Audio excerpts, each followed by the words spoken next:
Hello everyone. RPC assistant professor chemistry 12 दिसंबर 2025 को paper आयोजित हुआ था। सेकंड पेपर की आंसर की फर्स्ट क्वेश्चन है, निम्नलिखित में से कौन सा एमिनो अम्ल प्रोटीन की तृतीय संरचना को स्थायी करने के लिए डाइसल्फाइड बॉन्ड बनाता है? तो ऑप्शन नंबर जो सेकंड है वो राइट आंसर हो जाएगा। जो सिस्टीन होता है उसके अंदर डाइसल्फाइड जो बॉन्ड है उसका फॉर्मेशन होता है, जिससे जो प्रोटीन की तृतीय संरचना होती है वो क्या आती है, स्टेबल होती है। प्रोसेस बताना, रिवर्स इंटर सिस्टम क्रॉसिंग कौन सा है? तो रिवर्स क्या होता है, इंटर सिस्टम क्रॉसिंग तो होता है स्पिन में चेंज होना, और रिवर्स का मतलब होता है जो एक्टिवेटेड कंपाउंड होता है या जो एक्टिवेटेड मॉलिक्यूल्स होता है उसका वापस डीएक्टिवेट मॉलिक्यूल्स के अंदर क्या हो जाना, कन्वर्ट हो जाना, इसको बोलते हैं रिवर्स। तो ऑप्शन नंबर जो थर्ड है वो राइट आंसर है। जो फोर्थ है इसके अंदर भी रिवर्स हो रहा है, लेकिन यहाँ पे देखो स्पिन में कोई चेंज नहीं हो रहा, तो यहाँ पे इंटर सिस्टम क्रॉसिंग नहीं, ये सिस्टम ये केवल क्या हो रहा है, इंटरनल कन्वर्जन हो रहा है। यहाँ पे इंटर सिस्टम क्रॉसिंग नहीं है। जबकि जो थर्ड ऑप्शन है उसके अंदर इंटर सिस्टम क्रॉसिंग भी हो रहा है, और रिवर्स है जो एक्टिवेटेड जो मॉलिक्यूल है वो चेंज हो रहा है वापस से डीएक्टिवेट मॉलिक्यूल के अंदर। तो ऑप्शन नंबर जो थर्ड है वो राइट आंसर हो जाएगा। नेक्स्ट क्वेश्चन है कि जो डी ग्लूकोज होता है वो म्यूटा रोटेशन जो प्रदर्शित करता है उसका क्या कारण होता है? तो डी ग्लूकोज का म्यूटा रोटेशन प्रदर्शित करने का कारण होता है कि जो इसके दो एनोमर होते हैं अल्फा और बीटा, वो आपस में एक दूसरे के साथ में इंटर कन्वर्ट करते रहते हैं। तो ऑप्शन नंबर ए जो है वो राइट आंसर है। और अल्फा और बीटा एनोमर के इंटर कन्वर्जन की वजह से ही ग्लूकोज के अंदर म्यूटा रोटेशन देखने को मिलता है। न्यूक्लिक एसिड जो है उसकी भी बैकबोन जो होती है वो किससे मिलकर बनी होती है? तो न्यूक्लिक एसिड की जो बैकबोन होती है वो शुगर और फॉस्फेट लिंकेज से मिलकर बनी होती है। Option number A right answer हो जाएगा। एल्डोपेंटोज बताना, तो एल्डोपेंटोज के अंदर एल्डिहाइड ग्रुप हो और 5 कार्बन हो, तो मेनोज और जो गैलेक्टोज होता है ये दोनों 6 कार्बन वाली शर्करा होती है। इरिथ्रोज जो होता है वो 4 कार्बन वाली होती है, जबकि जो डायलोज होता है वो 5 कार्बन वाली एल्डोपेंटोज शर्करा होती है। तो ऑप्शन नंबर ए जो है वो राइट आंसर हो जाएगा। जाइलोज जो है वो एल्डोपेंटोज होगा। फैटी एसिड दे रखे हैं, उनके मेल्टिंग पॉइंट बताना, डिक्रीजिंग ऑर्डर। तो फैटी एसिड जो होता है वो दो प्रकार के, एक सैचुरेटेड एक अनसैचुरेटेड। जो सैचुरेटेड फैटी एसिड होता है उनका जो मेल्टिंग पॉइंट होता है वो ज़्यादा होता है अनसैचुरेटेड की तुलना में, और जैसे जैसे अनसैचुरेशन बढ़ता है वैसे वैसे मेल्टिंग पॉइंट कम होते जाते हैं। स्टेरिक एसिड जो होता है वो सैचुरेटेड फैटी एसिड होता है। लिनोइक और ओलिक एसिड दोनों जो है वो अनसैचुरेटेड होते हैं, लेकिन जो ओलिक एसिड होता है वो मोनो अनसैचुरेटेड होता है, इसके अंदर केवल एक ही डबल बॉन्ड होता है। जबकि जो लिनोइक होता है वो पॉली अनसैचुरेटेड होता है। तो ओलिक एसिड के मेल्टिंग पॉइंट ज़्यादा होंगे लिनोइक की तुलना में, और सबसे ज़्यादा होंगे स्टेरिक एसिड के। तो ऑप्शन नंबर सेकंड जो है वो राइट आंसर हो जाएगा। सबसे ज़्यादा स्टेरिक अम्ल, फिर ओलिक अम्ल और फिर लिनोइक एसिड। जैसे जैसे अनसैचुरेशन बढ़ेगा वैसे वैसे मेल्टिंग पॉइंट डिक्रीज होते जाएंगे।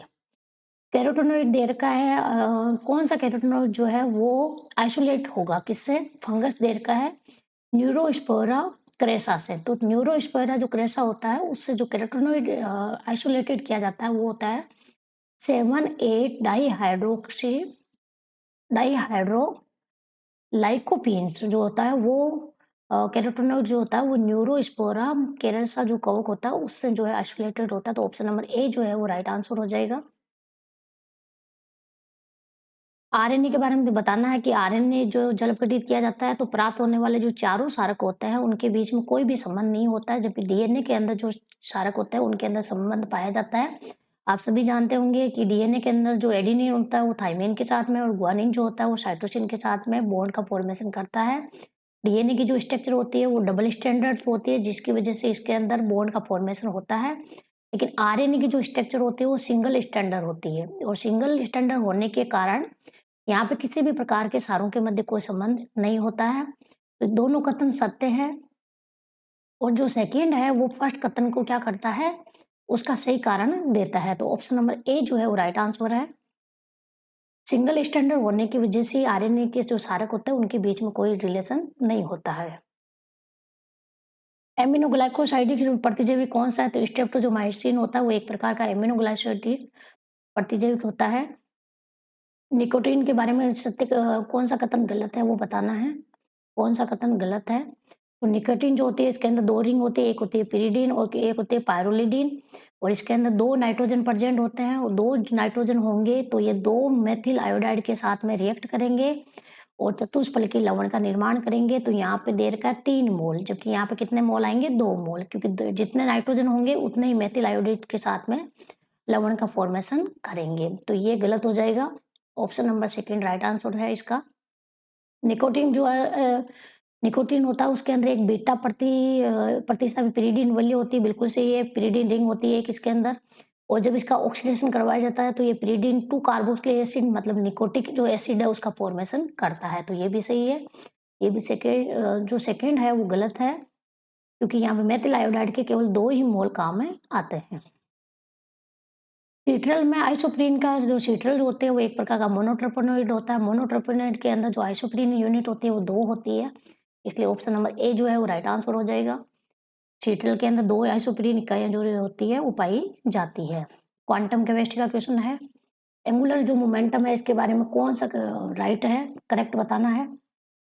तो ऑल जो 3 कंपोनेंट होते हैं LX, LY और LZ, इनको एक साथ मेजर किया जा सकता है नहीं, क्योंकि ये तीनों जो होता है वो एक दूसरे के साथ में क्या करते हैं, कम्यूट नहीं करते हैं। और जो एक दूसरे के साथ में कम्यूट नहीं करते उनको एक साथ मेजर नहीं किया जा सकता, तो ये गलत हो जाएगा। Square of angular momentum is vector, नहीं, ये एक सदिश नहीं अदिश राशि होती है।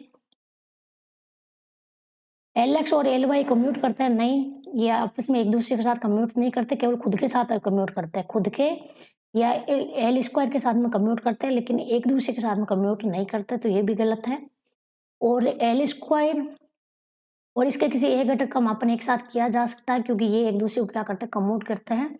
L स्क्वायर और LX या L square LX, LZ, LY ये क्या करते हैं, कम्यूट करते हैं, तो इनको एक साथ मेजर किया जा सकता है। तो L स्क्वायर और किसी एक घटक का एक साथ मापन किया जा सकता है। तो ऑप्शन नंबर जो 4th है वो राइट आंसर हो जाएगा।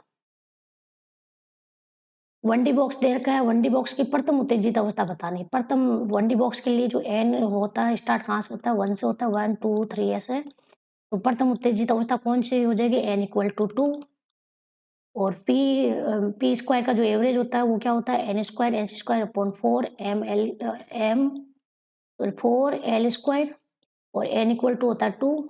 यहाँ पे जो फर्स्ट एक्साइटेड स्टेट पूछा तो n = 2 हो जाएगा, तो 2 की वैल्यू यहाँ रखेंगे, n की वैल्यू तो आ जाएगा अपने पास में p स्क्वायर का एवरेज आ जाएगा h square upon l square.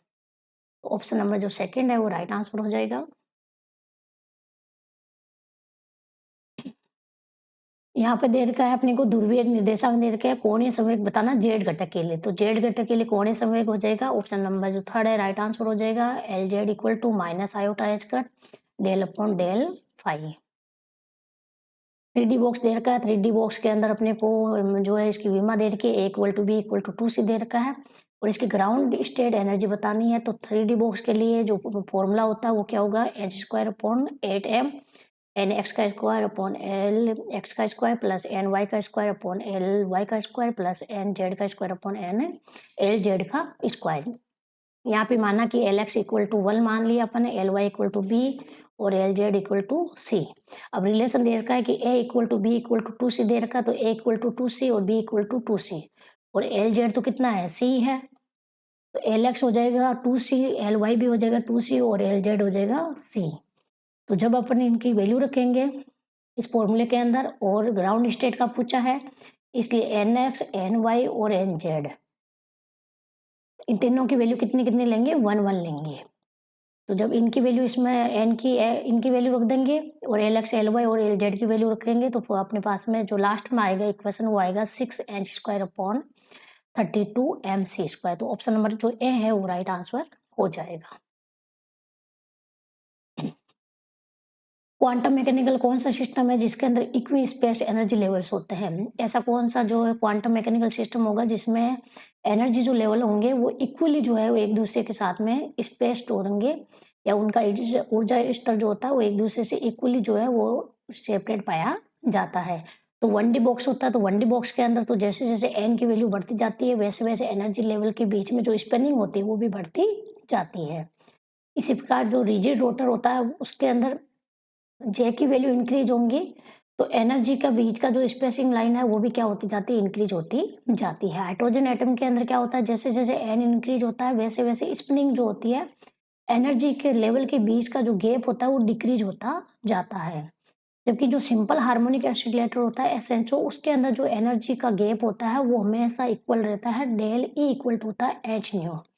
तो यहाँ पे एनर्जी जो होते हैं उनका एनर्जी जो लेवल होते हैं वो इक्वली हमेशा एक दूसरे के साथ में सेव स्पेस्ड रहते हैं। तो ऑप्शन नंबर जो 4th है वो राइट आंसर हो जाएगा, simple harmonic oscillator. 1D box there का है। 1D बॉक्स की एक तो प्रथम और द्वितीय उत्तेजित अवस्था पूछा है। तो आप सभी जानते होंगे कि 1D बॉक्स के लिए n इक्वल टू होता है 1 से स्टार्ट होता है 2 3 4। अब ये तो हो गया फर्स्ट एक्साइटेड स्टेट, ये हो गई सेकेंड एक्साइटेड स्टेट। तो इनके बीच में एनर्जी का डिफरेंस बताना है। एनर्जी क्या होती है 1D बॉक्स के लिए, n square h square upon 8m a square होता है। तो यहाँ पे 3 माइनस 2 कर देंगे तो 3 के लिए एनर्जी आ जाएगी 9 अपॉन, और इसके लिए 4, दोनों का डिफरेंस निकालेंगे तो आ जाएगा 5 H square upon 8m a square. और इस यूनिट में पूछा है तो यहाँ पे क्या बचेगा 5। तो ऑप्शन नंबर जो सेकेंड है वो राइट आंसर हो जाएगा। टेट्रागोनल देर का है। तो टेट्रागोनल संरचना के लिए आपको बताना है इंटरप्लेनर डिस्टेंस क्या होगी। तो इंटरप्लेनर डिस्टेंस आप सभी जानते होंगे, फॉर्मूला होता है 1/d square equal to h square upon a square plus k square upon b square plus l square upon c square. अब क्या देर का टेट्रागोनल देर का, टेट्रागोनल के अंदर दो जो लेंथ होती है वो इक्वल होती है, लेकिन तीसरी लेंथ इक्वल नहीं होती है। तो ये दोनों इक्वल हो जाएगी, ये डिफरेंट ये इक्वल हो जाएगी, तो इनको कॉमन ले लेंगे तो अपने पास में आ जाएगा 1/d square equal to h square plus k square upon a square plus l square upon c square. तो ऑप्शन नंबर जो थर्ड है वो राइट आंसर हो जाएगा।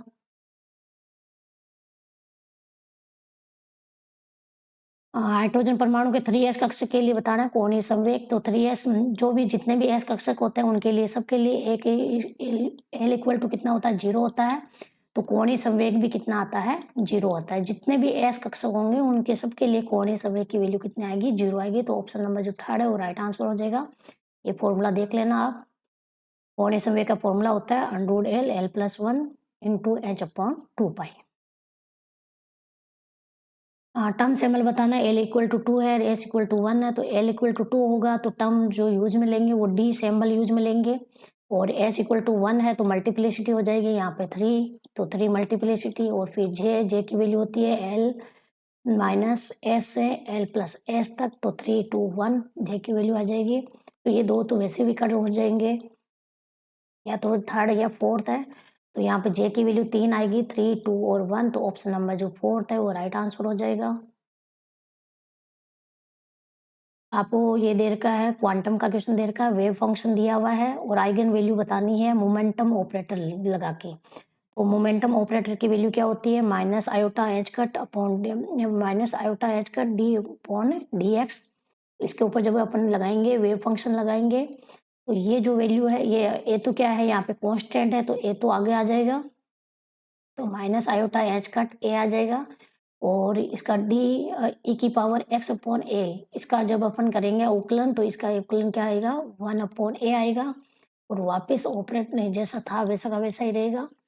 अब इसको अपन व्यवस्थित करके लिखेंगे तो लिख देंगे minus iota h cut upon a, और इसको लेके आ जाएंगे इधर, और ये वापस जो है वो फंक्शन जो है वो बच जाता है। ये तो वापस फंक्शन आ गया। अब बच्चा कौन सा ये वैल्यू, तो इसको बोलेंगे आइगन वैल्यू। तो ऑप्शन नंबर जो सेकंड है वो राइट आंसर हो जाएगा।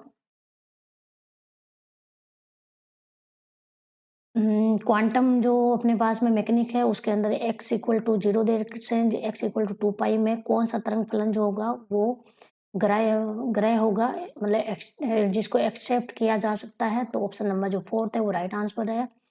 साइन x जो होते हैं वो x इक्वल टू 0 से x इक्वल टू 2 पाई तक कंटिन्यू होता है, डिफाइंड होता है, जबकि ये जो वैल्यू होती है वो डिसकंटिन्यूस होती है, जिस वजह से इनको एक्सेप्ट नहीं किया जा सकता, लेकिन इसको एक्सेप्ट किया जा सकता है। तो ऑप्शन नंबर जो फोर्थ है वो राइट आंसर हो जाएगा। क्रिस्टल सिस्टम दिए हुए हैं और आपको एंगल दिए हुए हैं, तो आप सभी जानते होंगे CTOR HMT CTOR HMT। तो स्टार्टिंग के जो तीन अपने पास में होते हैं इनके अंदर क्या होता है अल्फा बीटा और गामा तीनों इक्वल होते हैं। किसके इक्वल होते हैं 90 के इक्वल होते हैं।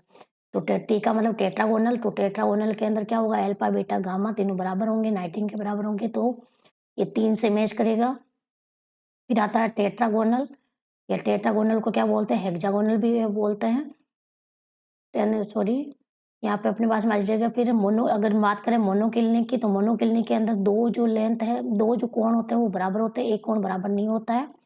तो मोनोक्लिनिक के अंदर मोनोक्लिनिक आ जाएगा 1 नंबर से।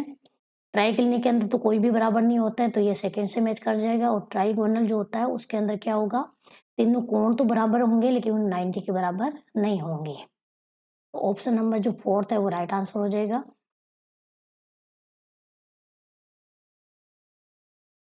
वापिस क्या पूछा है, ब्रेव जालिक पूछे हैं। ब्रेव जो लेटिस होते हैं वो कितने होते हैं, टोटल 14 होते हैं। और ये टोटल 7 क्रिस्टल तंत्र होते हैं। और जो ब्रेव लेटिस होते हैं वो टोटल 14 होते हैं। तो इनके अंदर ये संख्या लिखी हुई है, ये याद कर लेना आप, आगे भी काम आएगा। अब इसमें किसका पूछा है, ट्राइक्लिनिक का पूछा। तो ट्राइक्लिनिक के अंदर केवल एक ही ब्रेव लेटिस होता है, और वो किस प्रकार का होता है, प्रिमिटिव होता है, सिंपल होता है, आधे होता है। तो ऑप्शन नंबर ए जो है वो राइट आंसर हो जाएगा। ट्राइक्लिनिक जो होता है वो सबसे ज्यादा अनसिमेट्रिकल होता है। क्रिस्टलीय ठोसों के लिए कौन सा गुण सही नहीं है, तो क्रिस्टलीय जो ठोस होते हैं वो तीक्ष्ण गलनांक रखते हैं, दीर्घ प्रास वाले होते हैं, निश्चित ज्यामिति होती है, लेकिन विषमदेशिक होते हैं। कैसे होते हैं, विषमदेशिक होते हैं। एन आइसोट्रोपी होते हैं, ना कि आइसोट्रोपी होते हैं। तो ऑप्शन नंबर जो 4th है वो इसका राइट आंसर हो जाएगा। इसलिए जो ठोस होते हैं वो कैसे होते हैं, एन आइसोट्रोपी होते हैं। ब्रेव इक्वेशन दे रखी है और साइन थीटा का संबंध बताना है। तो ब्रेव इक्वेशन क्या है, n lambda equal to 2d sine theta. तो साइन थीटा इक्वल टू हो जाएगा एन लैम्डा अपॉन 2d। तो साइन थीटा और डी के बीच में रिलेशन क्या आ जाएगा कि जो साइन थीटा है वो इन्वर्सली प्रोपोर्शनल है डी के। और अभी अपन ने फॉर्मूला लिखा था कि डी 1/d स्क्वायर क्या होता है, h square plus k square plus l square upon a square, यदि तीनों लेंथ इक्वल है। तो यहाँ पे क्या आता है, अगर अलग अलग है तो ये फॉर्मूला लगता है, और तीनों लेंथ इक्वल है तो ये फॉर्मूला लगेगा। और तो 1/d यहाँ से क्या बन जाएगा, 1/d इक्वल टू यहाँ से बन जाएगा अपने पास में under root h square plus k square plus l square upon a. यहाँ पे रिलेशन पूछा है समानुपाती किसके साथ होगी, तो ये समानुपाती किसके साथ हो जाएगी, under root h square plus k square plus l square की समानुपाती हो जाएगी। तो ऑप्शन नंबर जो 4th है वो राइट आंसर हो जाएगा।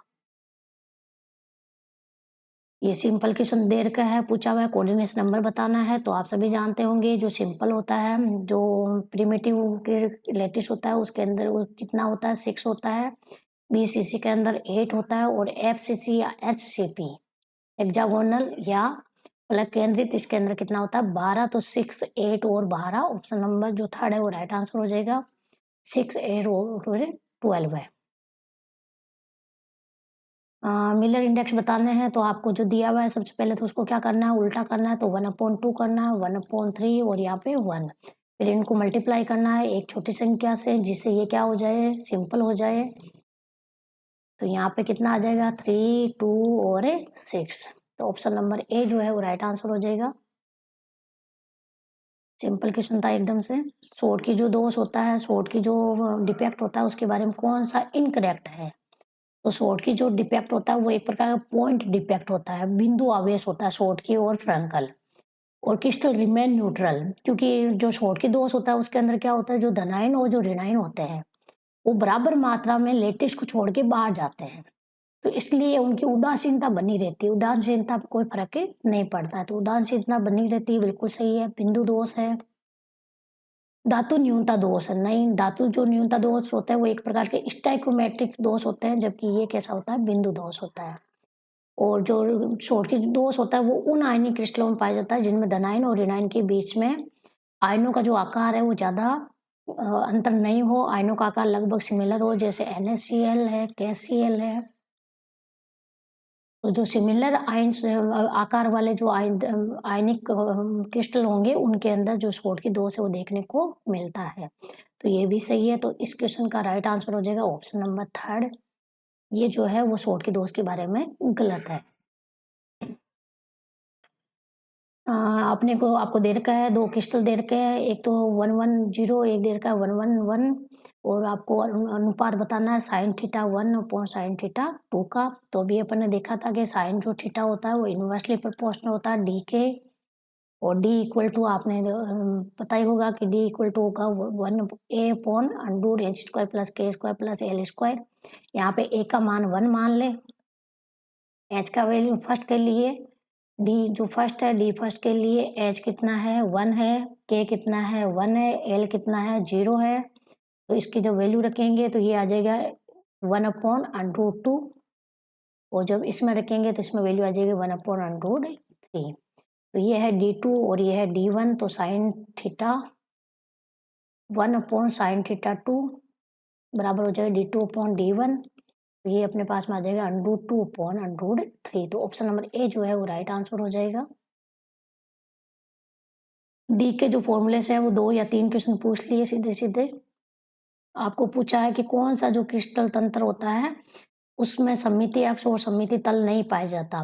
जो ट्राइक्लिनिक जो होता है, त्रिनताक्ष जो होता है, ट्राइक्लिनिक जो होता है वो सबसे इसके अंदर जो लेंथ होती है वो तीनों लेंथ भी एक दूसरे इक्वल नहीं है। अल्फा, बीटा और गामा बॉन्ड भी इक्वल नहीं होते और 90 के इक्वल भी नहीं होते। ये सबसे ज़्यादा एसिमेट्रिकल होता है, और एसिमेट्रिकल होने की वजह से इसके अंदर किसी भी प्रकार का कोई भी सिमेट्रिकल एलिमेंट्स नहीं पाया जाता। ना तो इसके अंदर सिमेट्री एक्स होती है, ना प्लेन ऑफ सिमेट्री होती है, और ना ही सेंटर ऑफ सिमेट्री होती है। तो ऑप्शन नंबर जो 4th है वो राइट आंसर हो जाएगा। ट्राइक्लिनिक जो क्रिस्टल होता है वो सबसे ज़्यादा एसिमेट्रिकल होता है। रोटेशन पार्टीशन फंक्शन बताना है डायटोमिक मॉलिक्यूल के लिए किसके प्रोपोर्शनल होता है। तो डायटोमिक मॉलिक्यूल के लिए रोटेशनल पार्टीशन फंक्शन क्या होता है, kBT/σ और b इक्वल टू क्या होता है h²/8π²i। जब इसकी वैल्यू रखेंगे तो रोटेशनल पार्टीशन फंक्शन क्या आ जाएगा 8π²i kT/σ h²। तो यहाँ से जो रोटेशनल पार्टीशन फंक्शन है वो डायरेक्टली प्रोपोर्शनल है टेम्परेचर की 1 घात के। तो ऑप्शन नंबर जो सी है वो राइट आंसर हो जाएगा। रोटेशन जो पार्टीशन फंक्शन होता है वो टेम्परेचर के डायरेक्टली प्रोपोर्शनल होता है। और एक आता है रोटेशनल अपने पास में, तो रोटेशनल पार्टीशन फंक्शन बराबर टेम्परेचर अपॉन होता है रोटेशनल टेम्परेचर। तो रोटेशनल टेम्परेचर इक्वल टू क्या हो जाएगा temperature upon rotational partition function. Kinetic gas equation बतानी है, तो काइनेटिक गैस इक्वेशन क्या होती है पीवी इक्वल टू होता है 1/3 mnc²। तो ऑप्शन नंबर जो 4th है वो राइट आंसर हो जाएगा। सीधी सीधी इक्वेशन याद थी होनी चाहिए थी इसके अंदर। तो डी ब्रोगली तरंग दैर्ध्य को पूछा है, तो लेमडा का वैल्यू लेमडा इक्वल टू क्या होता है h/√2πm kT होता है, और यहाँ पे दे दिया बीटा इक्वल टू 1/kT दे दिया। तो 1/kT करेंगे जब इसकी जगह तो बीटा कहाँ चला जाएगा ऊपर, तो ये बन जाएगा h√β/2πm, और h को जब अपन अंदर लेके जाएंगे तो बन जाएगा h²β/2πm। तो या इसको क्या लिख देंगे h²β/2πm की घात 1/2। ऑप्शन नंबर जो ए है वो राइट आंसर हो जाएगा। दे ब्रोगली वाला यहाँ पे समीकरण याद होनी चाहिए थी। आपको दे रखा है रिड्यूस फेज रूल दे रखा है, तो फेज जो रूल होता है इसको बोलते हैं फेज रूल बोलते हैं। F equal to C minus P plus 2 होता है, और रिड्यूस बोल दिया तो यहाँ पे 2 की जगह कितना आएगा 1 आएगा। तो यहाँ पे ऑप्शन नंबर जो सेकंड है वो राइट आंसर हो जाएगा। रिड्यूस जो फेज रूल है वो क्या हो जाएगा F equal to C minus P plus 1। याद पूछा हुआ है यहाँ पे रोटेशनल टेम्परेचर पूछा है, तो रोटेशनल टेम्परेचर क्या होता है रोटेशनल टेम्परेचर इक्वल टू क्या होगा अपने पास में रोटेशनल टेम्परेचर इक्वल टू होगा temperature upon rotational partition function. और रोटेशनल पार्टीशन फंक्शन की अभी अपन ने देखा था फॉर्मूला ये होता है, जब इसका फॉर्मूला आप रखोगे तो रोटेशनल जो टेम्परेचर है उसके वैल्यू क्या आ जाएगी h²/8π²i k। ठीक है, यहाँ पे कुछ भी दिया हुआ है सिग्मा दिया हुआ नहीं है। जो मोनो एटॉमिक मॉलिक्यूल्स होते हैं उनके लिए सिग्मा की वैल्यू नहीं रखते हैं। अगर डाई दिया हुआ होता है तो सिग्मा रखा जाता है, तो इसके अंदर तो सिग्मा कहीं आ नहीं रहा है इसलिए सिग्मा को छोड़ देंगे। तो ऑप्शन नंबर जो 3rd है वो राइट आंसर हो जाएगा। फर्मी जो डी आर्क स्टैटिक्स है उसके बारे में सत्य कथन बताना है। फर्स्ट है पार्टिकल आर इंडिस्ट्रीब्यूटेबल, जो पार्टिकल्स होता है वो अविभेद होते हैं, बिल्कुल सही है इसके अकॉर्डिंग। वो जो वेव फंक्शन होता है वो एंटीसिमेट्रिक होते हैं with respect to interchange of particles, ये भी सही है। और ये पावली जो अपोजिशन सिद्धांत है उसका भी अनुसरण करते हैं। तो ऑप्शन नंबर जो 4th है वो राइट आंसर है। सभी जो कथन है वो फर्मी डियार्क स्टैटिक्स के लिए सही है। वाटर जो सिस्टम दे रखा है उसमें ट्रिपल जो पॉइंट होता है उस पर आपको टेम्परेचर और प्रेशर, तो इसको भी याद रखना है कि जो वाटर सिस्टम है उसके अंदर ट्रिपल पॉइंट के ऊपर टेम्परेचर होता है 0.0075 और जो प्रेशर होता है वो होता है 4.58 mmHg। तो ऑप्शन नंबर जो फोर्थ है वो राइट आंसर हो जाएगा। वाटर सिस्टम के लिए ये टेम्परेचर और ये प्रेशर ट्रिपल पॉइंट पर देखने को मिलता है। ये बार बार आरपीसी क्वेश्चन पूछती रहती है इसके बारे में, तो ये सीधी इक्वेशन दी हुई है। इस इक्वेशन को क्या बोलते हैं? कैलेप्रोन क्लासियस समीकरण बोलते हैं। ऑप्शन नंबर ए जो है वो राइट आंसर है। आरपीसी का रिपीटेड क्वेश्चन है। टर्म बताना है कि ये term related the microscopic property with macroscopic properties. Scopic जो प्रॉपर्टी है उसके साथ में मैक्रोस्कोपिक प्रॉपर्टीज का जो रिलेशन है या इनके बारे में जो जानकारी है वो कौन सी देती है? तो स्टैटिकल जो थर्मोडायनेमिक्स होती है, ऑप्शन नंबर जो फोर्थ है वो राइट आंसर है। स्टैटिकल जो थर्मोडायनेमिक डेफिनेशन है उससे ये जो है क्वेश्चन बन रहा है। स्टैटिकल थर्मोडायनेमिक मैक्रो और माइक्रो के साथ में क्या करती है? संबंध स्थापित करती है। रोटेशनल पार्टीशन फंक्शन, इसके 3 क्वेश्चन आ गए आपके। रोटेशनल जो पार्टीशन फंक्शन है वो क्या है अपने पास में? रोटेशनल पार्टीशन फंक्शन क्या होता है? 8 पाई² आई के टी, या इसको लिखते हैं अपने पास में के टी अपॉन सिग्मा बी, और बी इक्वल टू क्या होता है? h² अपॉन 8 पाई² आई। तो यहाँ पे बन जाएगा ऑप्शन नंबर ए जो है वो राइट आंसर हो जाएगा। रोटेशनल पार्टीशन जो फंक्शन है उससे रिलेटेड 3 क्वेश्चन आ गए।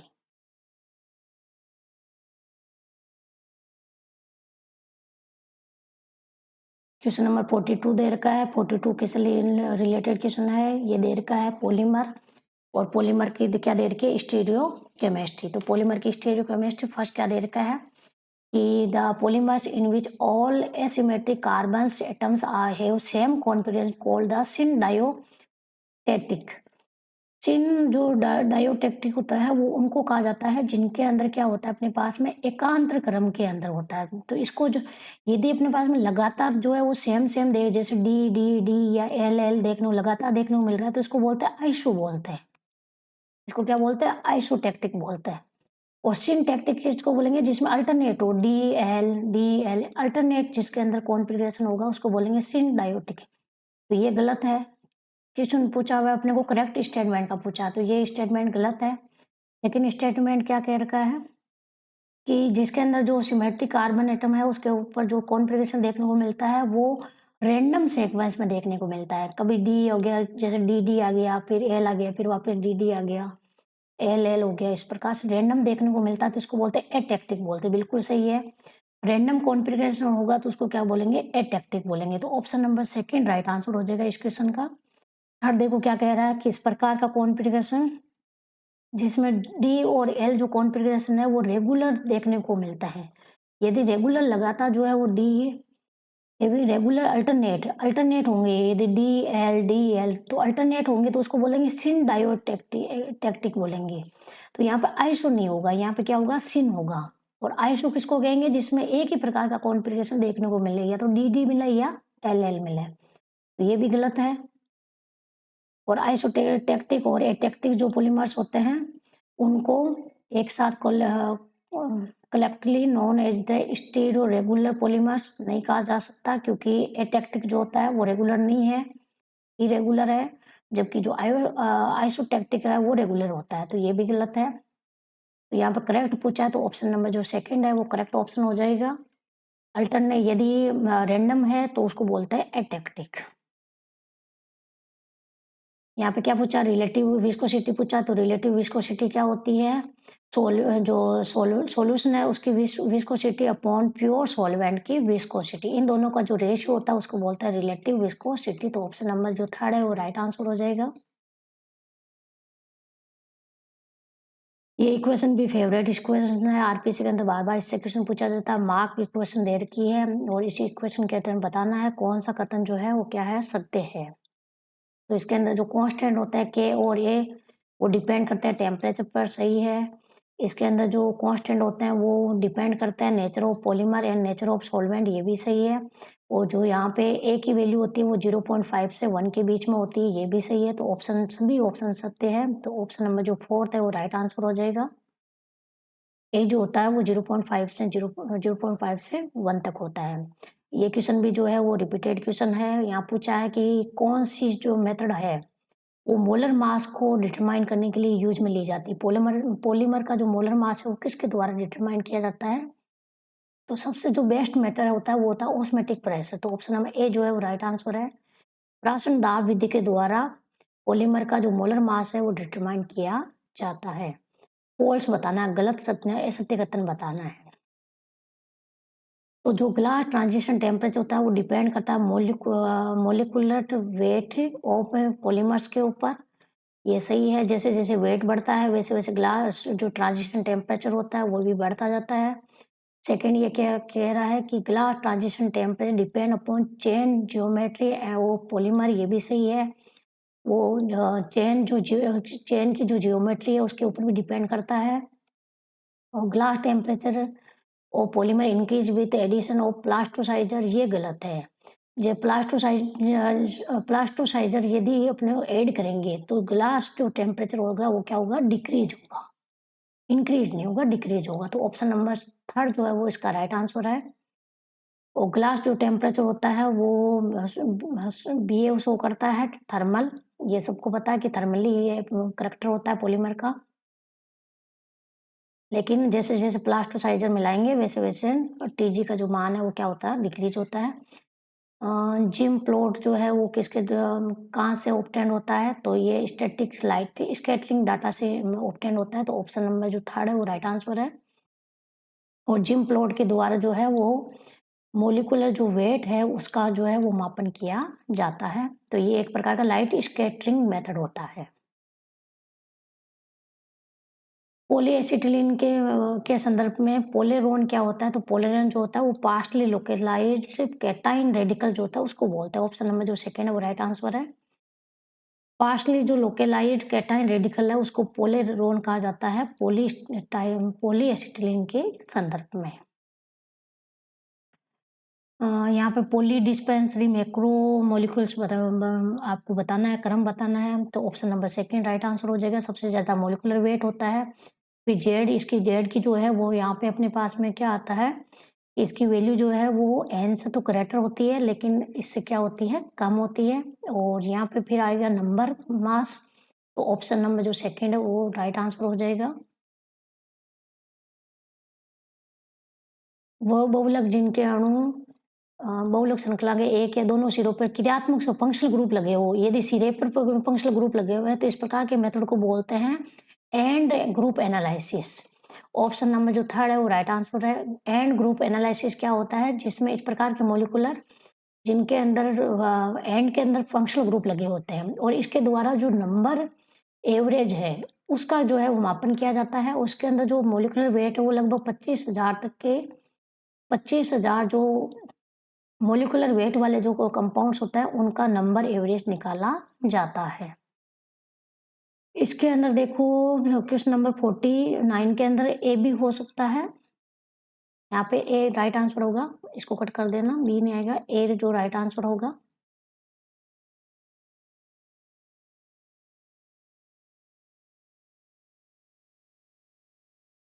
गलन टेम्परेचर पूछा है, मेल्टिंग टेम्परेचर पूछा है, पॉलीमर इंक्रीज किसके साथ इंक्रीज होगा? तो जैसे जैसे अपने पास में increase with intermolecular interaction in polymer और intermolecular interaction in the polymer, तो दोनों पे डिपेंड करता है। जो मेल्टिंग पॉइंट होता है वो स्ट्रेंथ, जो मोलिकुलर इंटरेक्शन होती है उसके स्ट्रेंथ के ऊपर भी डिपेंड करता है और उसके नंबर के ऊपर भी डिपेंड करता है। तो ऑप्शन नंबर 3 जो है वो राइट आंसर हो जाएगा। मेल्टिंग जो टेम्परेचर होता है वो इंक्रीज होता है strength and number of intermolecular interaction in polymers. जैसे जैसे इंट्रैक्शन और नंबर बढ़ती जाएगी वैसे वैसे मेल्टिंग पॉइंट जो होता है, मोल्टिंग जो टेम्परेचर है वो इंक्रीज होता जाता है। भौतिक अधिशोषण के अंदर कौन सा ऊष्मा की परास कितनी होती है? आप सभी जानते होंगे कि भौतिक अधिशोषण के अंदर लगभग 2 से 40 या 4 से 40। ऑप्शन नंबर 2 राइट आंसर है। ये होता है रासायनिक के लिए। 40 से 400 किसके लिए, 40 से 400 या 200 तक होती है रासायनिक के लिए। कोलाइड में परिक्षेपण माध्यम द्रव्य है, प्रक्षेपण माध्यम द्रव्य किसके अंदर होता है अपने पास में, फोम के अंदर भी होता है, फोम अभी, और शेविंग क्रीम के अंदर भी होता है।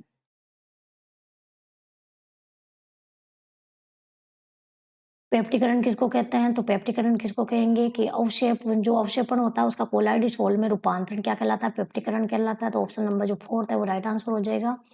अवक्षेप का कोलाइड सोल में रूपांतर क्या कहलाएगा, पेप्टिकरण कहलाएगा।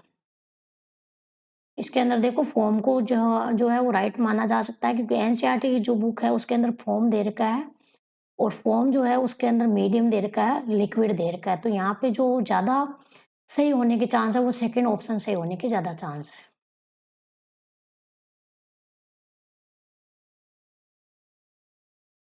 क्या दिया हुआ है यहाँ पे, अपने लेगुमिनर इक्वेशन दे रखी है। जब आप इनके मध्य प्लॉट खींचोगे तो यहाँ पे जो ढाल आएगा वो आएगा -k, तो ऑप्शन नंबर जो सेकंड है वो राइट आंसर हो जाएगा। लेगुमिनर इक्वेशन क्या होती है, theta equal to KP upon 1 plus KP, और यहाँ पे टेम्परेचर प्रेशर निम्न दे रखा है, तो KP जो है वो लेस देन है 1 से, तो यहाँ पे बन जाएगा थीटा इक्वल टू KP, और P इक्वल टू बन जाएगा थीटा अपॉन K। तो जब आप इनका ग्राफ खींचोगे इनके बीच में तो -k जो है वो ढाल प्राप्त होगा। बेट इक्वेशन दे रखी है, और बेट इक्वेशन किसके लिए होती है, फिर जो भौतिक अधिशोषण होते हैं उन पर लागू होती है। और भौतिक अधिशोषण किस प्रकार के होते हैं, मल्टी लेयर होते हैं, जबकि मोनो जो अधिशोषण होते हैं, मोनो जो लेयर होते हैं वो कौन होते हैं, रासायनिक अधिशोषण होते हैं। तो option number second right answer हो जाएगा। बेट जो इक्वेशन होती है वो भौतिक अधिशोषण पर लागू होती है और मल्टी लेयर अधिशोषण पर लागू होती है। सर्वण यहाँ पर गोल्ड नंबर किसका न्यूनतम है, तो गोल्ड नंबर उसका न्यूनतम होगी जिसकी रक्षण क्षमता ज्यादा होगी। रक्षण क्षमता सबसे ज्यादा जिलेटिन की होती है, इसलिए इसका गोल्ड नंबर सबसे कम होता है। तो option number A right answer है। जितना ज्यादा गोल्ड नंबर होगा उसकी रक्षण क्षमता उतनी कम होगी, और जितना कम गोल्ड नंबर है उसकी रक्षण क्षमता उतनी ज्यादा है। तो जिलेटिन की जो रक्षण क्षमता होती है वो सबसे ज्यादा होती है। ये जो सोल को अवक्षेपित होने से बचाता है। इनकरेक्ट स्टेटमेंट बताना है, तो फर्स्ट दे रखा है कि ionic surfactant as higher CMC value as compare to non ionic, बिल्कुल सही है। तो आयनिक जो पृष्ठ सक्रिय होते हैं उनकी CMC ज्यादा होती है अनायनिक से, ये सही है। इनकरेक्ट स्टेटमेंट बताना, सेकंड क्या कह रहा है कि पृष्ठ सक्रिय को जल में विलय करने पर ये जल की संरचना को प्रभावित नहीं करता, जल की संरचना को प्रभावित कर देता है। क्योंकि जो सरपेंटेंट होते हैं उनके अंदर दो पोलर, एक तो होता है पोलर होता है, एक नॉन पोलर होता है। इसके अंदर दो भाग होते हैं, एक पोलर एक नॉन पोलर। वो जो पोलर वाला हिस्सा होता है वो जल के साथ में रिएक्ट करता है और जल की स्ट्रक्चर को क्या कर देता है, प्रभावित कर देता है। तो ये ऑप्शन गलत हो जाएगा। तो सेकंड, इस क्वेश्चन का सेकंड जो ऑप्शन है वो राइट आंसर हो जाएगा।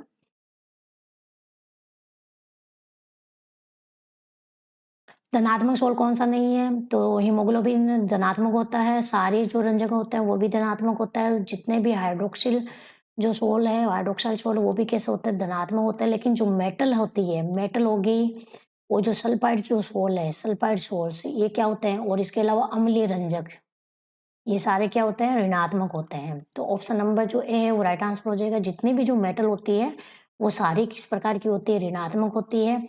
सल्फाइड जो है सोल होते हैं, सल्फाइड जो सोल है वो भी ऋणात्मक होते हैं, और अम्लीय जो रंजक होते हैं वो भी कैसे होते हैं, ऋणात्मक होते हैं। तो option number A right answer हो जाएगा। गोल्ड जो सोल है वो धनात्मक नहीं है, कैसा, ऋणात्मक है। द्रव विरोधी सोल है, आपको दे रखा है लाइपोपिक दे रखा है, द्रव विरोधी दे रखा है। और द्रव विरोधी जो सोल होते हैं वो किस प्रकार के होते हैं, अनुत्क्रमणीय होते हैं। तो option number third right answer हो जाएगा। ये शक्ति कथन बताना है द्रव विरोधी के लिए। तो द्रव विरोधी जो सोल होते हैं इनका पृष्ठ तनाव सामान्यतः माध्यम के पृष्ठ तनाव से के समान ही होता है। इनकी श्यानता माध्यम की श्यानता के लगभग समान ही होती है, और इनके कण जो पर्याप्त रूप से जल वियोजित नहीं होते हैं, क्योंकि ये द्रव विरोधी है तो ये जल के साथ में आसानी से रिएक्ट नहीं करते हैं, इसलिए जल योजित नहीं होते हैं। और ये किस प्रकार के होते हैं, अनुत्क्रमणीय होते हैं, ना कि उत्क्रमणीय होते हैं। तो ऑप्शन नंबर जो थर्ड है वो राइट आंसर हो जाएगा। उत्क्रमणीय जो होते हैं वो क्या, कौन से होते हैं, द्रव्य स्नेही होते हैं। द्रव्य स्नेही जो सोल होते हैं वो रिवर्सिबल होते हैं। अधिशोषण लिग्यूमिनर इक्वेशन दे रखी है, आप सभी जानते होंगे। यहाँ टेम्परेचर सबसे ज्यादा होगा, फिर यहाँ जैसे जैसे ऊपर जा रहे हैं वैसे वैसे टेम्परेचर क्या हो रहा है, डिक्रीज हो रहा है। T3 सबसे ज़्यादा, फिर T2, फिर T1, तो ऑप्शन नंबर जो सेकंड है वो राइट आंसर हो जाएगा। यहाँ दे रखा है क्वेश्चन, क्या दे रखा है, डाइबोरेन दे रखा है, डाइबोरेन की रिएक्शन डाइमेथिल फॉस्फेरिन के साथ करवा रहे हैं 150 डिग्री सेंटीग्रेड पर, तो कौन सा उत्पाद बनेगा, तो option number third right answer हो जाएगा। जो डाइबेरेन है वो डाइमेथिल फॉस्फेन के साथ में रिएक्ट करेगी 150 डिग्री सेंटीग्रेड टेम्परेचर पर, तो ये साइक्लिक ट्राइमर का फॉर्मेशन कर देगी। इसके 3 मॉलिक्यूल आपस में साइक्लिक ट्राइमर का फॉर्मेशन कर देंगे, तो ऑप्शन नंबर जो थर्ड है वो राइट आंसर हो जाएगा। 1-2 जो अपने पास में, इसको जब 450 डिग्री पर गर्म करते हैं तो ये सामान्यतः क्या बनाता है, ये 100 बनाता है, 100 हाइड्रल बनाता है, और वो भी 1,7 बनाता है, तो option number second right answer है। ये 1,7 100 हाइड्रल का फॉर्मेशन करेगा 450 पर।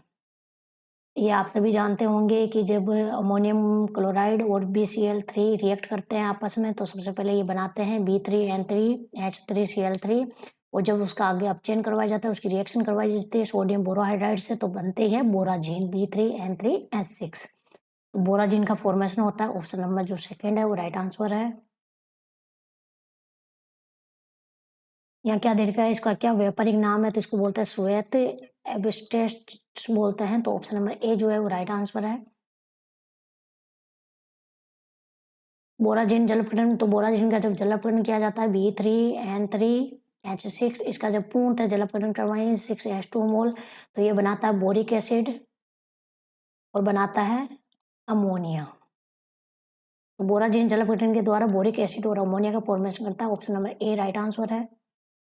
ये भी बार बार क्वेश्चन कई बार पूछा जाता है। ये सिलिकेट दे रखा है आपको, किस प्रकार की सिलिकेट की संरचना, किसका सामान्य सूत्र है, तो ये सामान्य सूत्र है आपके Si6O18N6N, तो ऑप्शन नंबर जो थर्ड है वो राइट आंसर है।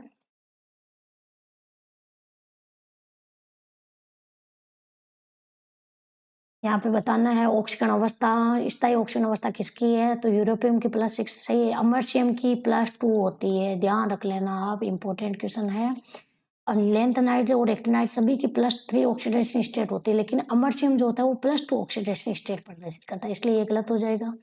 नेपच्यूनियम और प्लूटोनियम की जो हाईएस्ट ऑक्सीडेशन स्टेट होती है वो +6 और +7 होती है। और यहाँ पे बात करें अपने पास में, तो प्रोक्टेनियम की +5 दे रखी है, नेपच्यूनियम +3 और प्लूटोनियम की +3, तो नेपच्यूनियम और प्लूटोनियम जो होती है वो +7 ऑक्सीडेशन स्टेट प्रदर्शित करते हैं, +3 की इसकी स्टेबल नहीं होती इतनी ज़्यादा, तो ऑप्शन नंबर जो थर्ड है वो राइट आंसर है। जो थोरियम होता है वो +6 या थोरियम जो होता है, थोरियम +4 ऑक्सीडेशन स्टेट में कैसा होता है, इसके अंदर F0 विन्यास हो जाता है, इस वजह से ये मोर स्टेबल होता है थोरियम +4, और इसकी +5 होती है, नेपच्यूनियम की +5 या +7 जो है हाईएस्ट कितनी होती है, +7, तो option number third right answer है, थोरियम +4 ऑक्सीडेशन स्टेट में स्टेबल होता है। 108 से ऊपर वाले तत्वों के लिए लॉन्ग लाइफ न्यूक्लियाइड के सिंथेसिस के लिए कौन सा जो मेथड है काम में लेते हैं, तो लॉन्ग लाइफ के लिए काम में लिया जाता है कोल्ड फ्यूजन, और जो शॉर्ट लाइफ है उसके लिए लेते हैं हॉट है। यदि यहाँ पे शॉर्ट पूछ लेता है शॉर्ट लाइफ, तो शॉर्ट लाइफ के लिए हॉट का काम में लेते हैं हॉट फ्यूजन कैल्शियम का, और लॉन्ग लाइफ के लिए लेते हैं कोल्ड फ्यूजन, तो ऑप्शन नंबर ए जो है वो राइट आंसर हो जाएगा। ClF3 की स्ट्रक्चर किस प्रकार की होती है, टी शेप्ड होती है, और जो लोन पेयर होता है वो इक्वेटोरियल पोजीशन पर रहते हैं, इसके अंदर 2 लोन पेयर है, 3 बॉन्ड पेयर है, 3 बॉन्ड पेयर और 2 लोन पेयर, और लोन पेयर कहाँ पे रहते हैं, इक्वेटोरियल पोजीशन पर रहते हैं, तो यहाँ पे जो ऑप्शन नंबर फोर्थ है वो राइट आंसर हो जाएगा।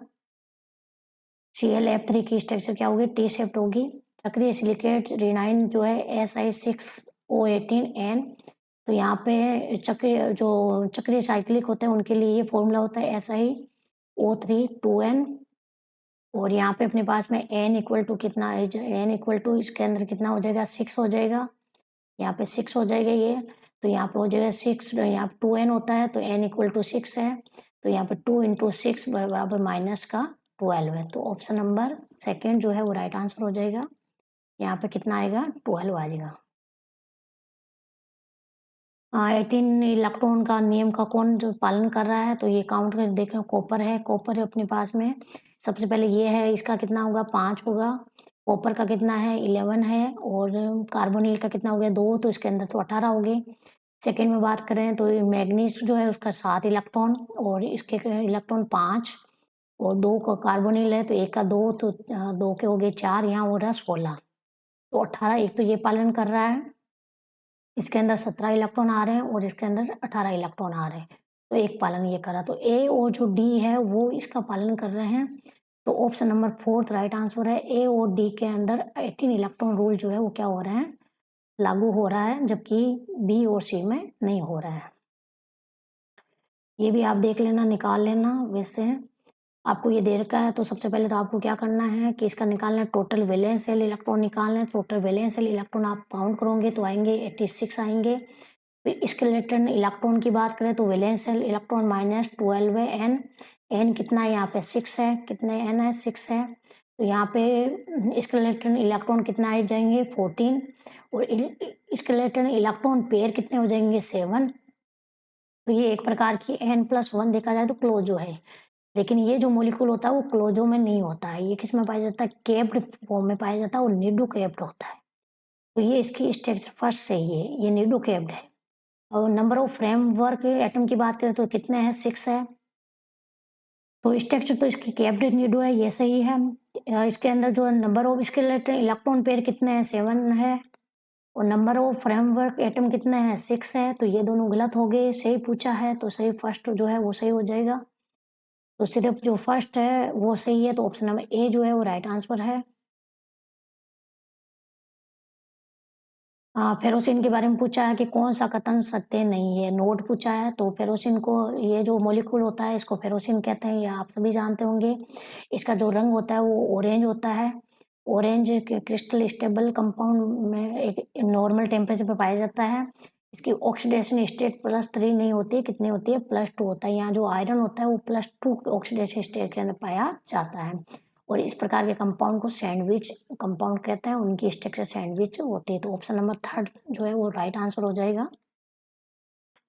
फेरोसिन के अंदर जो आयरन होता है वो +2 ऑक्सीडेशन स्टेट में पाया जाता है। आइसोलेबल कौन सा नहीं है, तो आपको इलेक्ट्रॉन काउंट करना है। फर्स्ट के अंदर देखो मैग्नीज जो है इसके 7 इलेक्ट्रॉन, और कार्बोनिल के 5 कार्बोनिल दे रखे हैं तो 10 इलेक्ट्रॉन, टोटल 17 इलेक्ट्रॉन, 17 का मतलब 7 इलेक्ट्रॉन। और यहाँ पे कार्बन के हो गए 4 इलेक्ट्रॉन, बाइथम कोस में 4, और हाइड्रोजन के 3, टोटल 7 इलेक्ट्रॉन, मतलब यहाँ पे भी 7 आ रहे हैं, यहाँ 7 आ रहे हैं, तो ये तो आइसोलेबल है। ऐसे आप इसमें काउंट करोगे आयरन में, तो आयरन के कितने हो गए इलेक्ट्रॉन, 8 इलेक्ट्रॉन आयरन के हो गए, और कार्बोनिल 4 है तो 8 इसके हुए 16 इलेक्ट्रॉन, 16 का मतलब 6 इलेक्ट्रॉन। और जो ऑक्सीजन होता है उसके बाइथम कोस में कितने इलेक्ट्रॉन होते हैं 6 इलेक्ट्रॉन, तो इसके भी कितने हो गए 6, तो ये भी आइसोलेबल है। Mn के कितने इलेक्ट्रॉन आए थे 7 इलेक्ट्रॉन आए थे, और क्लोरीन जो है उसके बाइथम कोस में 7 इलेक्ट्रॉन है, तो ये भी कितने हैं 7, तो ये भी आइसोलेबल है। इसके अंदर 7 इलेक्ट्रॉन आए थे, और ऑक्सीजन में कितने होते हैं 6 इलेक्ट्रॉन होते हैं, तो ये आइसोलेबल नहीं है। तो ऑप्शन नंबर जो 4 है वो राइट आंसर है। आइसोलेबल में क्या करना है, केवल आपको इलेक्ट्रॉन काउंट करना है वैलेंस शेल के। कौन सा आपको होमोजीनियस नहीं है, होमोजीनियस कैटालाइज कौन सा नहीं है, तो फिर जो फिशर-ट्रॉप्स जो मेथड होता है वो हेटेरोजेनस होता है, क्योंकि इसके अंदर जो कार्बोनिल और जो हाइड्रोजन गैस होती है, ये तो दोनों गैस होती है, लेकिन यहाँ पे मेटल लेते हैं, उत्प्रेरक के रूप में मेटल को लिया जाता है, या तो आयरन को या कोबाल्ट को। तो ये जो मेटल होती है वो सॉलिड स्टेट में होती है, इसलिए इसको बोलते हैं हेटेरोजेनस। और इसमें क्या होता है कि कार्बन मोनोऑक्साइड और हाइड्रोजन जो गैस होते हैं वो आपस में रिएक्ट करके हाइड्रोकार्बन बनाती है, और साथ में जल का फॉर्मेशन भी करती है। तो यहाँ पे जो उत्प्रेरक होता है वो सॉलिड स्टेट में होता है, इसलिए ये हेटेरोजेनस है, ना कि होमोजेनस। तो ऑप्शन नंबर ए जो है वो राइट आंसर है। बाकी क्या है, होमोजेनस है। इसके अंदर क्या पूछा, ट्रांस समावी का पूछा है, तो ट्रांस समावी का प्रतिशत जो है वो जैसे जैसे अपने पास में ग्रुप इंक्रीज होता जाता है, ग्रुप की साइज इंक्रीज होती जाती है, वैसे वैसे वो एक दूसरे के ट्रांस फॉर्म में जाना जो है वो ज़्यादा पसंद करते हैं, इसलिए वो उनका ट्रांस जो आइसोमर होगा वो ज़्यादा परसेंटेज में देखने को मिलेगा जैसे जैसे साइज बढ़ेगी। तो यहाँ पे टर्सरी जो ब्यूटाइल है वो सबसे ज़्यादा स्टेरिक होता है, फिर होता है इथाइल, और फिर होता है हाइड्रोजन। ऑप्शन नंबर जो 4 है वो राइट आंसर हो जाएगा। टर्सरी ब्यूटाइल वाला जो है वो ज़्यादा परसेंटेज में एक दूसरे के ट्रांस रहेंगे, इसके अंदर आपको दे रखे हैं मेटल मेटल बॉन्ड का क्रम बताना है, तो आप ये देख लेना। यहाँ पे जो आयरन फर्स्ट है, रिथेनियम है, इसके अंदर आप निकालोगे तो यहाँ पे Mn+3 ऑक्सीडेशन स्टेट में आएगा, D4 विन्यास बन जाएगा, तो बॉन्ड ऑर्डर कितना आ जाएगा, 4 आ जाएगा। इस प्रकार से भरे जाते हैं 4 तो इधर, और फिर वापस जो 4 है वो ऊपर भरे जाते हैं। ये होता है एंटी बॉन्डिंग मोलिकुलर ऑर्बिटल, नीचे वाले होते हैं बॉन्डिंग मोलिकुलर ऑर्बिटल। तो इसके अंदर तो बॉन्ड ऑर्डर कितना आया, 4 आया। जब OSPm+3 में आप निकालोगे तो D5 का मतलब 2 OSPm आपस में जुड़ेंगे तो D10 हो जाएगा, तो 8 इलेक्ट्रॉन नीचे आ जाएंगे, 2 इलेक्ट्रॉन ऊपर चले जाएंगे, तो ये 8 - 2/2 हो जाएगा, तो 3 और बॉन्ड ऑर्डर आ जाएगा। और इसमें बात करें टंगस्टन के अंदर तो D3 कितना बन जाएगा, D6 बन जाएगा, तो D6 नीचे रहेंगे, तो 6 - 2/2 इक्वल टू कितना आ जाएगा, 3। तो इन दोनों का बॉन्ड ऑर्डर जो है वो सिमिलर है, ओस्मियम का और इसका, जबकि जो फर्स्ट है इसका बॉन्ड ऑर्डर क्या है, ज़्यादा है। तो ऑप्शन नंबर जो सेकंड है वो राइट आंसर है। इसका बॉन्ड ऑर्डर आ रहा है 4 और इन दोनों का बॉन्ड ऑर्डर आ रहा है 3, तो ये इक्वल है। CH के आइसोलेबल कौन है, तो CH के अंदर कितने इलेक्ट्रॉन है, कार्बन है, कार्बन के 4 इलेक्ट्रॉन, एक हाइड्रोजन का इलेक्ट्रॉन, टोटल कितने इलेक्ट्रॉन हो गए, 5 इलेक्ट्रॉन हो गए। इसमें कोबाल्ट के 9 इलेक्ट्रॉन और कार्बोनिल जो है उसके 3 × 2 हो जाएंगे, तो 6 इलेक्ट्रॉन, टोटल कितने हो गए, 15 इलेक्ट्रॉन। तो ये आइसोलेबल है, option number A right answer हो जाएगा। यदि आप सेकेंड में काउंट करोगे तो आयरन के 6 इलेक्ट्रॉन और यहाँ से कार्बोनिल के 6, आयरन के 8 इलेक्ट्रॉन और कार्बोनिल के 6 इलेक्ट्रॉन, तो यहाँ कितने इलेक्ट्रॉन आ रहे हैं, 14 आ रहे हैं, तो यहाँ 4 इलेक्ट्रॉन आ रहे हैं, तो ये नहीं है। इसके अंदर 16 इलेक्ट्रॉन आ रहे हैं, मतलब 6 इलेक्ट्रॉन आ रहे हैं। और इसके अंदर कितने इलेक्ट्रॉन आ रहे हैं यहाँ पे अपने पास में, कार्बन के कितने हो गए, 4 हो गए। यहाँ पे कितने आ रहे हैं, कार्बन के 4 हो गए और हाइड्रोजन के 3 है और एक ऋणावेश है -1, एक यहाँ प्लस चार्ज है तो माइनस का 1 हो जाएगा, तो कितने हो गए, 7 - 1 = 6 हो गए। यहाँ कितने इलेक्ट्रॉन आ रहे हैं, 6 आ रहे हैं, तो ये भी आइसोलेबल नहीं है। तो ऑप्शन नंबर जो ए है वो राइट आंसर है।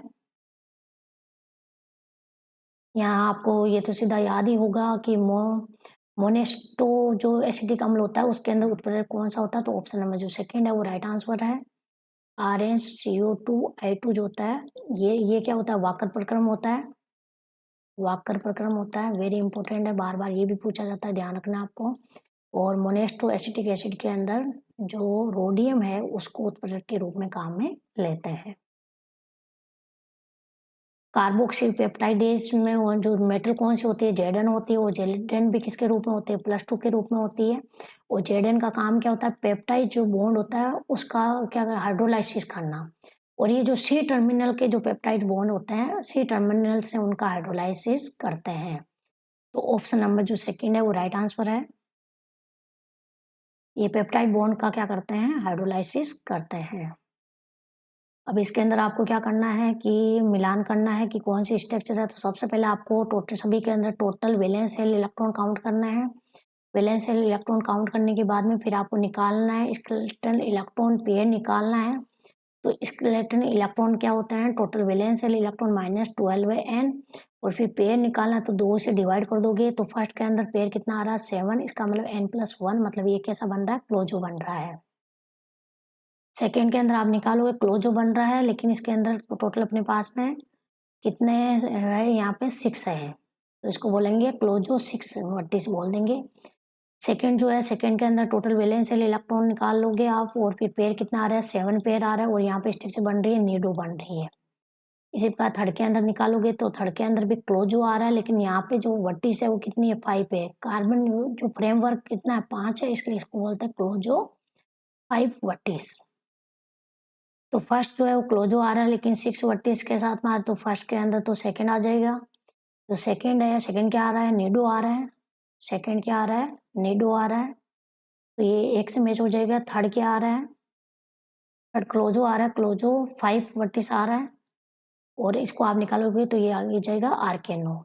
तो फर्स्ट के अंदर सेकंड, फर्स्ट के अंदर सेकंड, ये तो कट हो गए, फर्स्ट के अंदर सेकंड, इसके अंदर भी है, इसके अंदर भी है। फिर सेकंड के अंदर जो सेकंड के अंदर फर्स्ट, इसके अंदर भी है, इसके अंदर भी है। फिर थर्ड के अंदर फोर्थ है, तो थर्ड के अंदर फोर्थ है, ऑप्शन नंबर थर्ड के अंदर। तो ऑप्शन नंबर जो थर्ड है वो राइट आंसर हो जाएगा।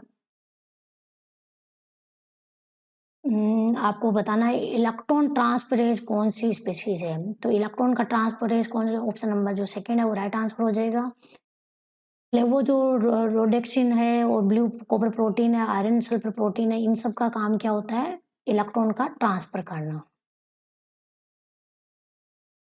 यहाँ पे आपको वर्क दे रखा है, कॉलम फेरेटिन जो होते हैं, फेरेटिन का काम क्या होता है, आयरन को स्टोरेज करना, तो आयरन का स्टोरेज करती है, ऑप्शन ये 3 से मैच करेगा। फेरोडोक्सिन का काम क्या है, अभी अपन ने देखा फेरोडोक्सिन का काम क्या होता है, इलेक्ट्रॉन का ट्रांसपोर्ट करना, तो ये हो जाएगा सेकेंड। और ये क्या है, ट्रांसफेरिन, तो ट्रांसफेरिन का काम क्या है, जो आयरन है उसका क्या करना, प्रिवेंट करना, आयरन को ट्रांसपोर्ट करना, तो ये फर्स्ट से मैच कर जाएगा।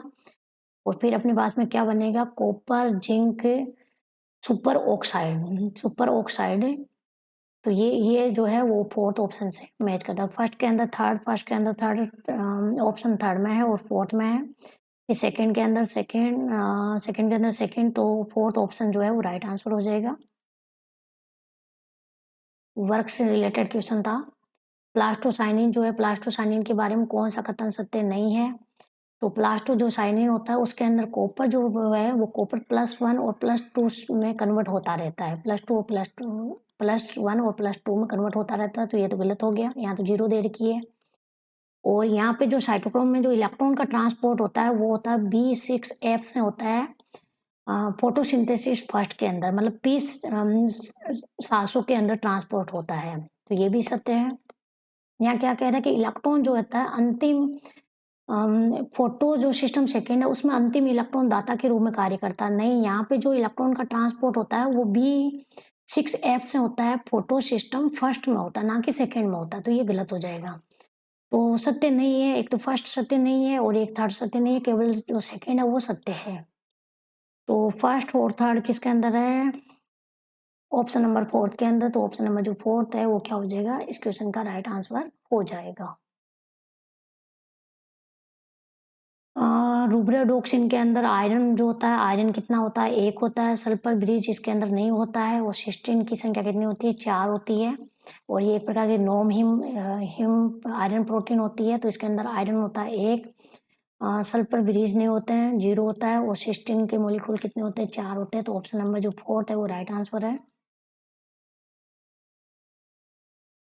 इनकरेक्ट बताना है हिम ग्रुप के लिए, कि हिम ग्रुप के लिए कौन सा इनकरेक्ट है, तो हेम ग्रुप जो होता है वो बाइंड करता है सॉफ्ट लिगेंड के साथ में, स्ट्रांगली बाइंड करता है। जब ये फ्री रहता है तो ये क्या करता है, aqua solution expose to dioxygen it convert into hematin, ये हिमेटिन के अंदर कन्वर्ट हो जाता है, ये भी सही है। और इसमें जो आयरन जो सेकेंड होता है वो एक सॉफ्ट मेटल है, नहीं, आयरन जो थर्ड होता है वो सॉफ्ट मेटल है, आयरन जो सेकेंड होता है वो कैसा होता है, हार्ड होता है। आयरन जो मेटल है वो किस प्रकार की होती है, आयरन जो सेकेंड है वो किस प्रकार का होता है, हार्ड होता है, ना कि सॉफ्ट होता है, तो ये गलत है। और हिम का ग्लोबिन भाग एक ही ऑक्सीजन का अन्य हिम के आकर्षण से रोकता है, ये भी सही है। तो ऑप्शन नंबर जो थर्ड है वो इस क्वेश्चन का राइट आंसर है। यहाँ पे जो आयरन सेकेंड होता है वो एक मृदु धातु धनाइन नहीं है, ये किस प्रकार का होता है, हार्ड होता है। जिंक Zn+2 जो होता है वो भी कैसा होता है, हार्ड होता है।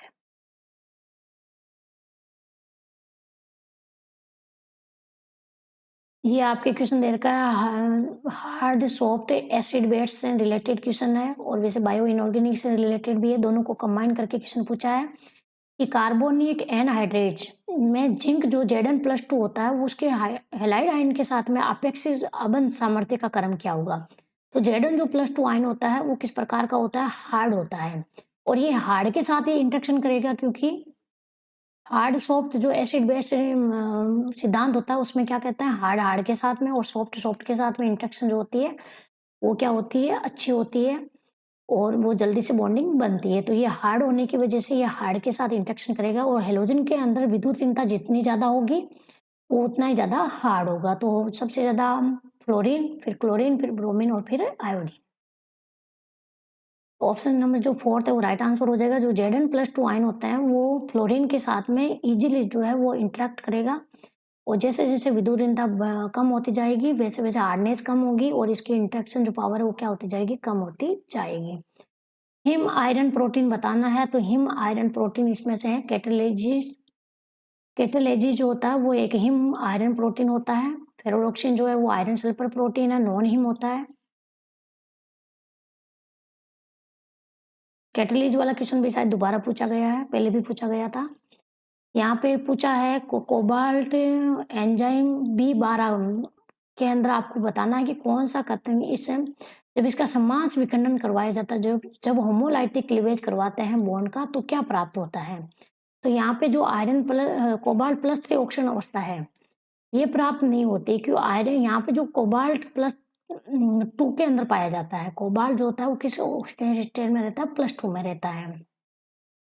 और जब ये +2 में रहता है तो ये किस प्रकार का लो स्पिन कॉम्प्लेक्स है, और ये किस प्रकार का होता है, ये अत्यधिक जो है वो क्रियाशील होता है, क्रियाशील मूलक का निर्माण करता है। तो ये इसका राइट आंसर है। फर्स्ट इसमें गलत हो जाएगा क्योंकि ये +2 में रहता है, ना कि +3 में रहता है। तो फर्स्ट गलत है, फर्स्ट नहीं आएगा, सेकंड और थर्ड आएगा। तो ऑप्शन नंबर जो सेकंड है वो राइट आंसर हो जाएगा इसका।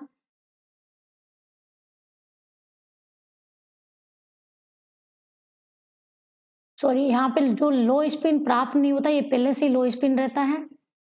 तो यहाँ पे जो अपने पास में कोबाल्ट है ये भी इसका क्या हो जाएगा, गलत हो जाएगा। केवल जो ऑप्शन थर्ड है वो राइट आउट रहेगा। ऑप्शन नंबर जो थर्ड है वो राइट आंसर रहेगा। यहाँ पे जो कोबाल्ट है वो +2 में प्राप्त होता है, ये सही है। और +2 वाला जो होता है वो लो स्पिन रहता है। तो लो स्पिन जो है वो पहले से ही रहता है, ये प्राप्त नहीं होता बाद में। तो ये भी गलत हो जाएगा। तो ऑप्शन नंबर जो केवल थर्ड है वो क्या होगा, सही आंसर होगा। तो ऑप्शन नंबर थर्ड इसका राइट आंसर हो जाएगा। सुप्रामोलिकुलर के बारे में बताना है कि कौन सा इनके मध्य अंतर होता है। तो ऑप्शन नंबर जो सेकंड है वो राइट आंसर है। आपको दे रखा है, एक तो डिफरेंस बिटवीन पूछा है synthetic supramolecular water transport channel and aquaporin के मध्य पूछा है। तो एक्वा जो पोरिन्स होते हैं, एक्वापोरिन्स जो झिल्ली के पार H+ आयनों के परिवहन की अनुमति नहीं देता, जबकि जो वाटर जो परिवहन चैनल होता है उसके अंदर वाटर H+ आयनों का जो परिवहन हो सकता है या परिवहन होता है, लेकिन एक्वापोरिन जो मेम्ब्रेन होती है उसके द्वारा H+ आयन जो है वो ट्रांसपोर्ट नहीं होते हैं। तो ये अंतर इन दोनों के अंदर पाया जाता है। तो ऑप्शन नंबर जो बी है वो राइट आंसर है। यहाँ पे आपको बताना है कि एंटी संरूपण किसका दे रखा है, 1,2 डाइक्लोरो एथेन का दे रखा है। तो 1,2 डाइक्लोरो एथेन का जब अपन बनाएंगे, एंटी दे रखा है ClCl। ये एंटी वाला जो है इसके अंदर क्या होगा अपने पास में, एक तो उसमें पाया जाएगा σ2 होगी, एक तो एक होगा इसका इन्वर्जन भी होगा, क्योंकि एंटी है, जब भी एंटी आता है तो इन्वर्जन होता है, दोनों साइड अपन बराबर जाएंगे तो सेम मॉलिक्यूल मिलेंगे, और एक इसके अंदर होगा σH। तो ऑप्शन नंबर ए जो है वो राइट आंसर होगा इसका।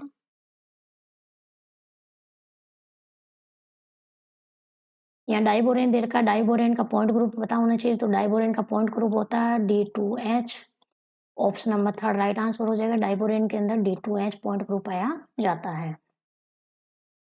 C3 एक्सिस किसके अंदर नहीं है, तो फर्स्ट जो है ये किस प्रकार की है, इसके अंदर जो है वो C3V जो पॉइंट ग्रुप पाया जाता है, अमोनिया टाइप की है ये।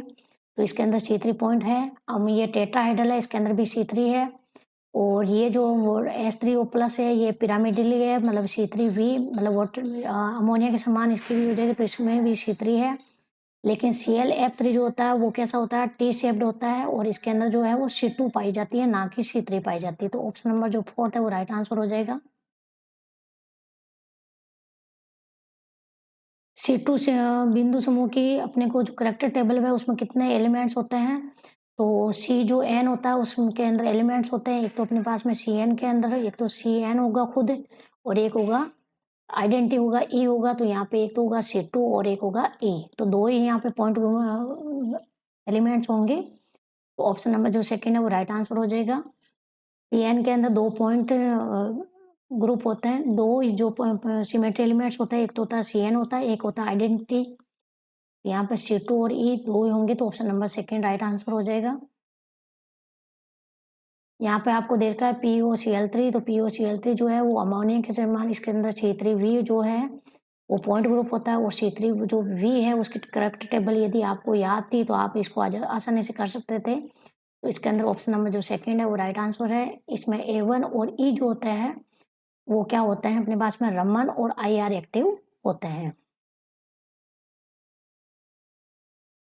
मॉलिक्यूलर यहाँ पे दे रखा है आपको कि centre of symmetry do not possess a dipole moment. किसी भी मॉलिक्यूल के अंदर यदि सेंटर ऑफ सिमेट्री पाई जाती है तो वहाँ पे डाइपोल मोमेंट कितना होता है, 0 होता है। वहाँ पे किसी भी प्रकार का कोई भी डाइपोल मोमेंट नहीं पाया जाता। तो ये कथन सत्य है। दूसरा कह रहा कि dipole moment is a vector quantity and the direction of the vector would be change bye inversion through the centre of symmetry. बिल्कुल सही है। यदि अपन इन्वर्जन जो सेंटर है उसका जो है उसकी दिशा चेंज करेंगे तो अपने पास में डाइपोल मोमेंट जो है वो भी क्या हो जाता है, चेंज हो जाता है। तो डाइपोल मोमेंट एक जो है वेक्टर होता है, मतलब सदिश राशि होती है, और जैसे इन्वर्जन सेंटर से अपन प्रतिबिंब करने पर सदिश की दिशा भी क्या होगी, बदल जाएगी। तो डाइपोल मोमेंट की जो दिशा होती है वो भी क्या होगी, इन्वर्जन सेंटर की दिशा के साथ में चेंज हो जाएगी। तो ये भी सही है। तो दोनों जो है वो कथन भी सत्य हैं, और जो सेकंड है वो क्या करता है, फर्स्ट का सही कारण भी दे रहा है या उसकी सही व्याख्या कर रहा है। तो ऑप्शन नंबर ए जो है वो राइट आंसर है। दोनों कथन सत्य हैं। Dipole moment centre of symmetry को चेंज करेंगे तो डाइपोल मोमेंट की दिशा भी चेंज हो जाएगी। इसके अंदर आपको क्या है, C2H एक तो आपको दे रखा है घोष, N2H4 एक दे रखा है PPH3। तो दोनों के अंदर पॉइंट ग्रुप बताने हैं। दोनों के अंदर पॉइंट ग्रुप होगा C2 और C3। ऑप्शन नंबर जो सेकेंड है वो राइट आंसर हो जाएगा। घोष N2H4 के अंदर C2 होगा और PPH3 के अंदर C3 पॉइंट ग्रुप होगा।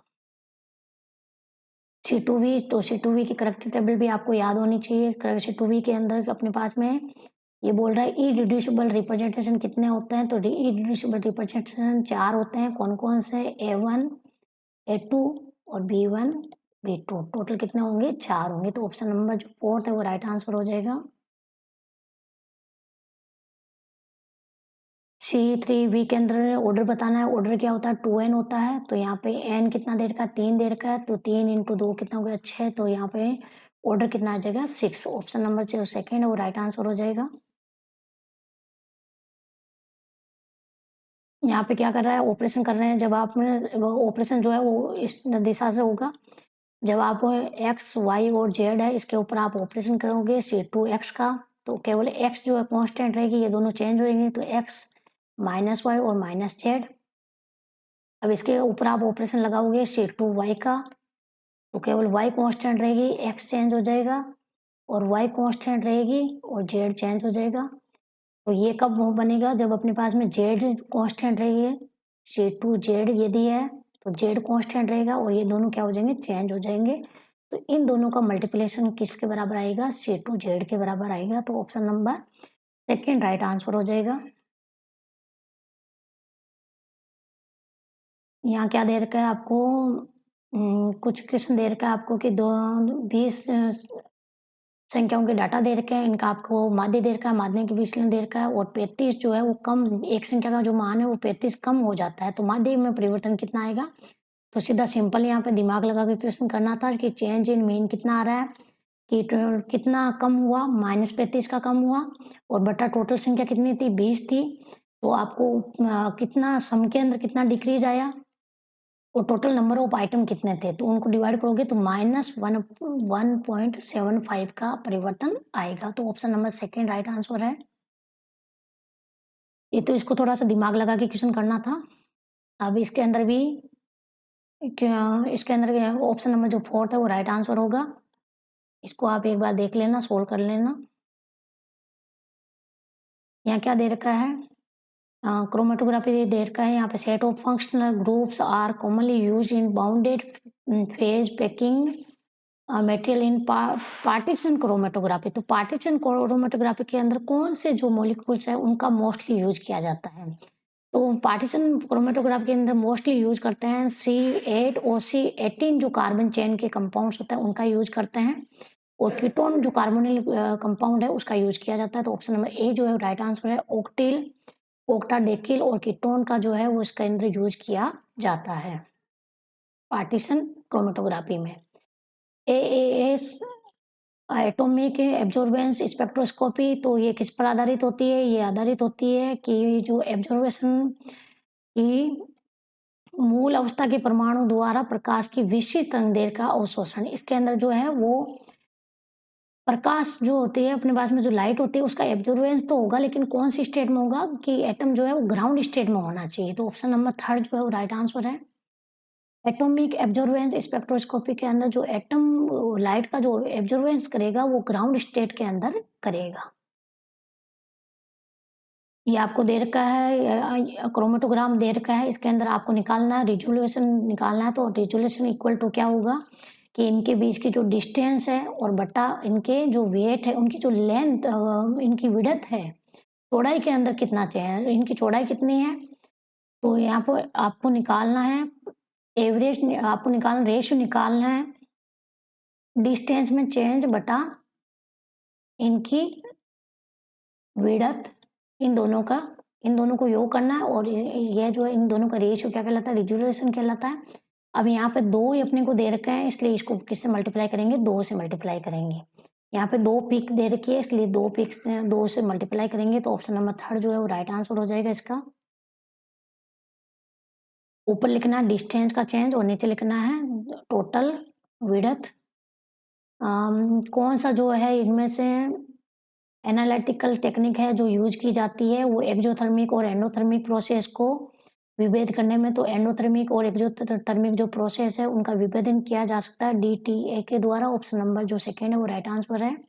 Differential thermographic technique, analytical technique.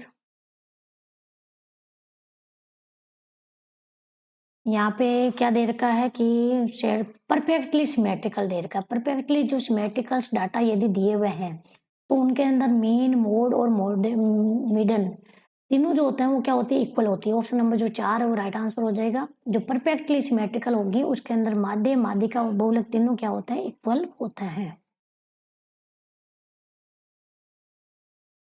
Question दे रखा है कि x जो है वो एक स्वतंत्र चर है जबकि y एक निर्भर चर है। तो प्रतिगमन का मानक विचलन, स्टैंडर्ड डेविएशन अबाउट रिग्रेशन क्या होगा। तो यहाँ पे x जो है वो क्या है, इंडिपेंडेंट है, जबकि जो y है वो डिपेंडेंट है। तो y के संदर्भ में बात करेंगे तो ऑप्शन नंबर जो सेकेंड है वो राइट आंसर हो जाएगा। The standard deviation for y when the deviation are measured from the straight line that result from the least square prediction, इसको बोलेंगे standard deviation about regression. Option number जो second है वो right answer है इसका। यहाँ पे दे रखा है कि डायग्राम बताना है आपको। कैल्शियम ऑक्जेलेट हाइड्रेट जो है उसका आपको कौन सा इनमें से कर्व दिखाई दे रहा है। तो कैल्शियम ऑक्जेलेट जो होता है उसको जब आप विघटित करते हो, टीजीए जो है ग्राफ आपको दे रखा है, टीजीए दे रखा है थर्मोग्रोमेट्रिक। तो इसके अंदर आप जब इसका डिसोसिएशन करोगे तो 3 स्टेप होगा। तो सबसे पहले तो आपको काउंट करना है कि ग्राफ के अंदर देखना है कि 3 जो चेंज कहाँ आ रहे हैं। इसके अंदर चेंज की बात करें तो इसमें 2 ही चेंज आ रहे हैं, तो ये कट हो जाएगा। इसमें 1 ही चेंज आ रहा है, इसमें 4 चेंज आ रहे हैं, तो ये भी कट हो जाएगा। केवल जो फर्स्ट वाला है उसके अंदर 3 जो है वो प्रोसेस चेंज हो रही है। फर्स्ट तो यहाँ पे डिक्रीज हो रहा है, फिर सेकेंड जो है फिर यहाँ पे कॉन्स्टेंट है, फिर ये सेकेंड हो गया और थर्ड ये डिक्रीज हो गया। तो यहाँ पे 3 बार जो है उसका क्या हो रहा है, डिकम्पोजिशन हो रहा है। तो ऑप्शन नंबर ए जो है वो राइट आंसर है। आपको देखना था कितनी प्रोसेस में वो डिकम्पोज हो रहा है और उसको काउंट करना था।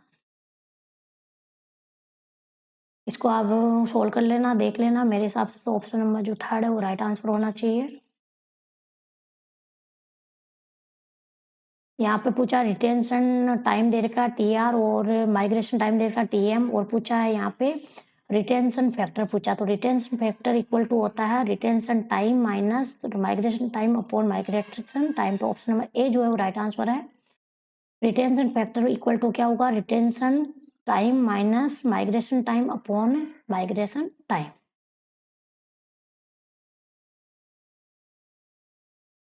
यहाँ पे मेरे हिसाब से कुछ मिस्टेक है, एक यहाँ पे या तो और होना चाहिए या फिर इसका जो होगा यहाँ पे होगा अपने पास में 3-5 सिग्माट्रोपिक पुनर्विन्यास होगा। ऑप्शन नंबर जो थर्ड है वो राइट आंसर हो जाएगा इसका।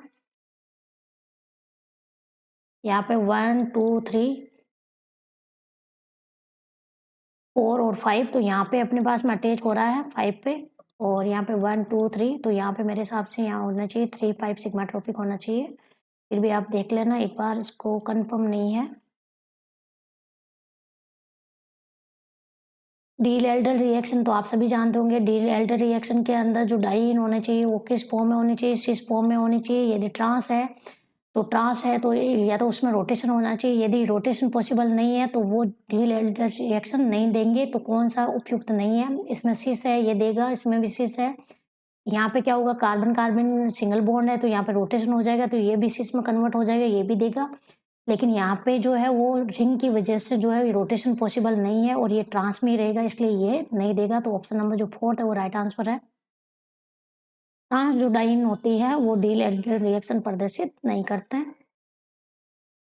यहाँ देख रहा है साइक्लोब्यूटेन को कौन रोटेशन, जब इसको ओपन कर रहा है कौन रोटेटरी, तो यहाँ पर ट्रांजिशन किस प्रकार का हो रहा है? ऑप्शन नंबर जो 3rd है वो राइट आंसर हो जाएगा। यहाँ पे पाई से साइड 2 जो है वो ट्रांजिशन देखने को मिलेगा।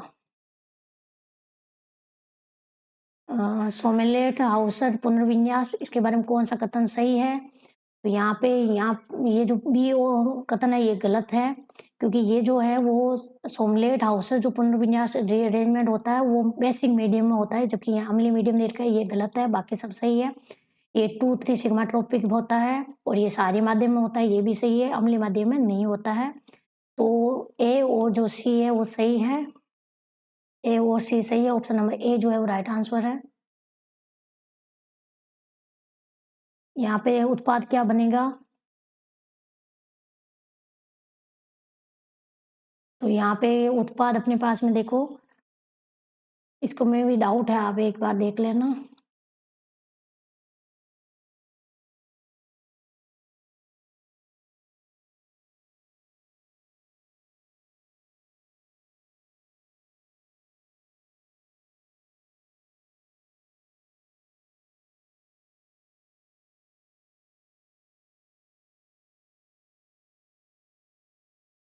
Question number 118।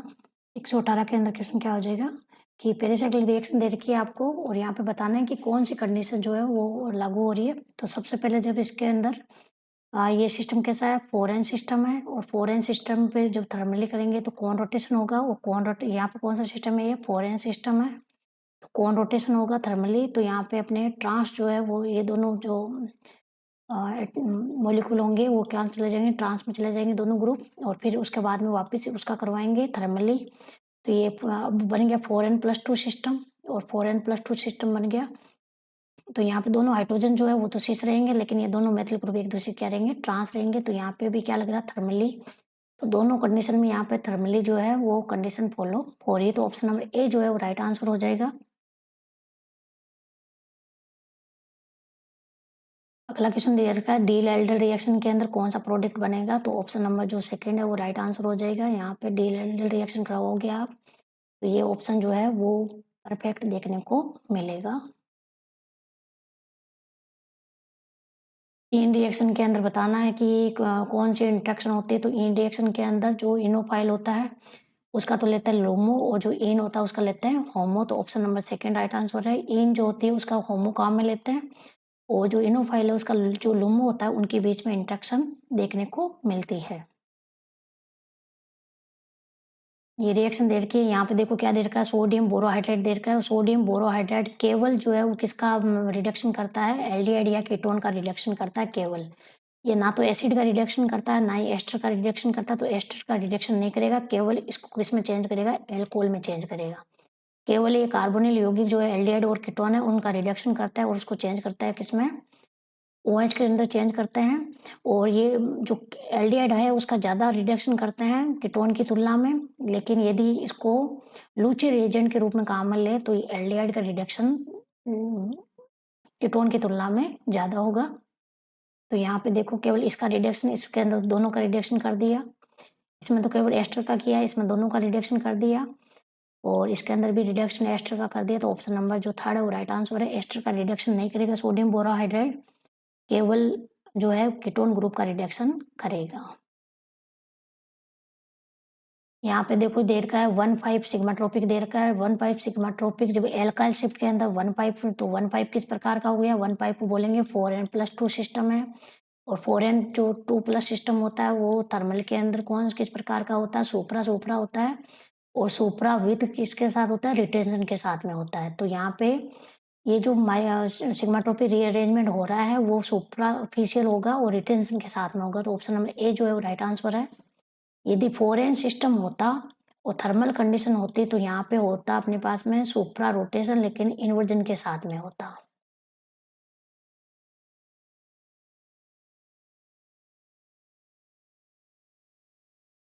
यहाँ पे जो देर का इसको कोरी विंटर रिएक्शन बोलते हैं। यहाँ पे क्या होगा, यहाँ पे जो है वो फॉस्फीन जो है इसके साथ रिएक्ट करेगा, यहाँ से ऑक्सीजन को बाहर लेके चला जाएगा और किसका फॉर्मेशन हो जाएगा, एल्किन का फॉर्मेशन हो जाएगा। ऑप्शन नंबर जो फोर्थ है वो राइट आंसर है।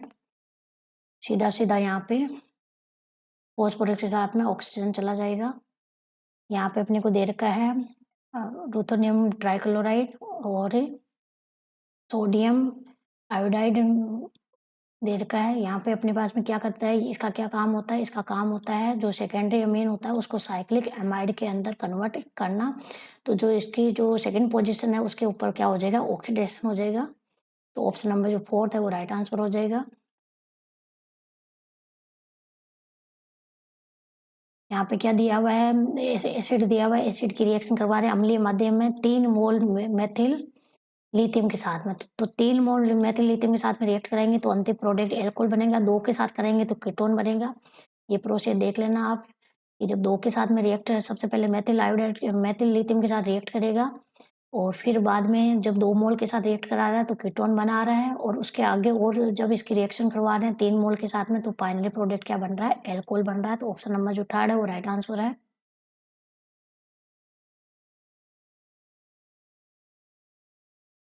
थैलियम नाइट्रेट वाला ये भी आरपीएससी का रिपीटेड क्वेश्चन है। तो ऑप्शन नंबर जो थर्ड है वो इसका राइट आंसर हो जाएगा।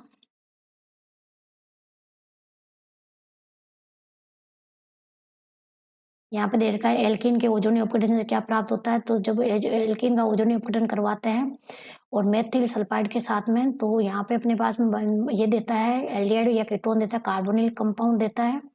हाइड्रोजन पेरोक्साइड के साथ में करवाते हैं, जो कार्बोनिल कंपाउंड होता है वो आगे जो है ऑक्सीडाइज हो जाता है एसिड के अंदर। और जब सोडियम बोरोहाइड्राइड लेते हैं तो ये सोडियम बोरोहाइड्राइड क्या कर देता है, एल्डिहाइड और कीटोन का रिडक्शन कर देते हैं और उनको किस में चेंज कर देते हैं, एल्कोहल में चेंज कर देते हैं। तो सोडियम बोरोहाइड्राइड एल्कोहल बनाते हैं। जब अपन ओजोन अपघटन करवाते हैं हाइड्रोजन पेरोक्साइड के साथ में तो एसिड बनता है, और जब डाइमेथिल सल्फाइड के साथ में रिएक्ट कराएंगे तो बनेगा एल्डिहाइड या कीटोन। तो ऑप्शन फर्स्ट, सेकंड और थर्ड, फर्स्ट सेकंड और थर्ड, ऑप्शन नंबर ए जो है वो राइट आंसर है। फर्स्ट के अंदर, ए के अंदर फर्स्ट, बी के अंदर सेकंड और थर्ड के अंदर सी। लिथियम एल्यूमिनियम हाइड्राइड के साथ में कौन सा कथन गलत है। लिथियम एल्यूमिनियम हाइड्राइड जो होता है वो एक प्रकार का डबल अपचायक होता है। तो ये कार्बन कार्बन जो डबल डबल बॉन्ड होता है, जो विलगित जो डबल बॉन्ड होता है, आइसोलेटेड डबल बॉन्ड का रिडक्शन नहीं करता है, बिल्कुल सही है। ये कॉन्जुगेटेड डबल बॉन्ड का रिडक्शन कर सकता है लेकिन आइसोलेटेड का नहीं करता है।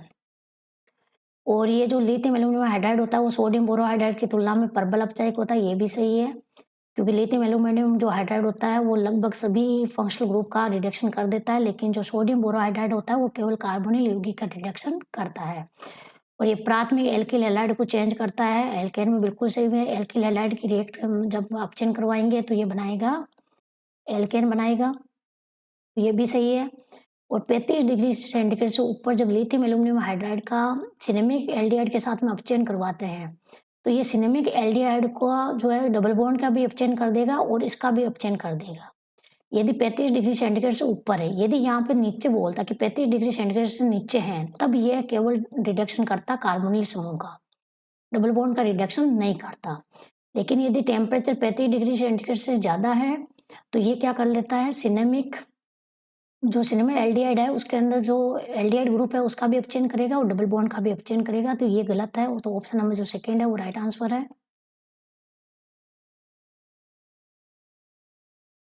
यही लूचे रिएजेंट दे रखा है। लूचे रिएजेंट क्या होता है, सोडियम बोरोहाइड्राइड और सीरियम ट्राइक्लोराइड और 7H2 होता है। तो इसको लूचे जो रिएजेंट होता है ये अपचयन करता है किसका, कीटोनिक ग्रुप का करता है।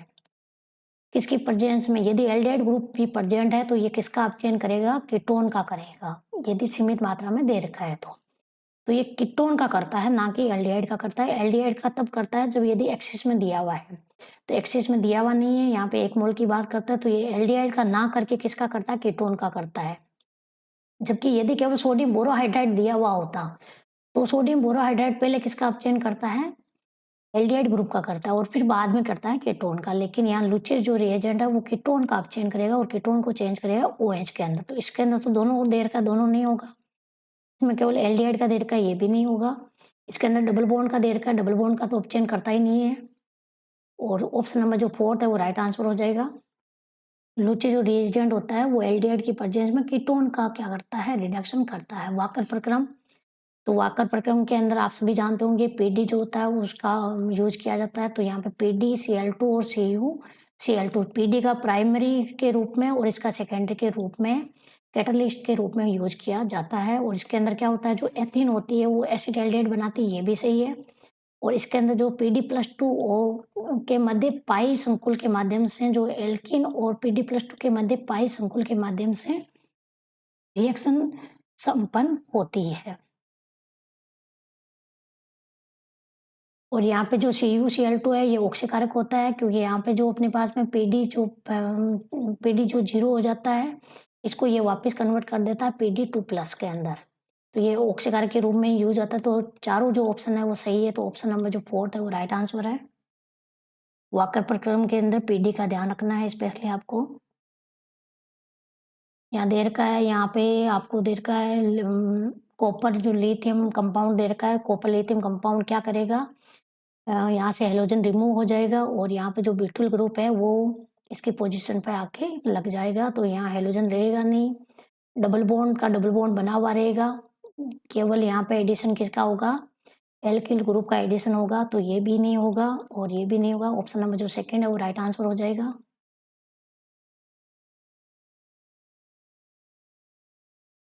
यहाँ क्या दे रखा है कि मंद परिस्थितियों में साइक्लोहेक्सेन की SiO2 सेलेनियम डाइऑक्साइड के साथ में अभिक्रिया से क्या, तो सेलेनियम जो डाइऑक्साइड होता है वो एलिलिक जो ऑक्सीजन वो एलिलिक जो कार्बन होता है, एलिलिक जो CH बॉन्ड होता है उसका ऑक्सीडेशन करता है। तो एलिलिक जो बॉन्ड है या तो ये वाला है ये वाला है, तो इसका क्या करेगा, ऑक्सीडेशन करेगा। और इसका ऑक्सीडेशन किस में करता है, एल्कोहल में करता है।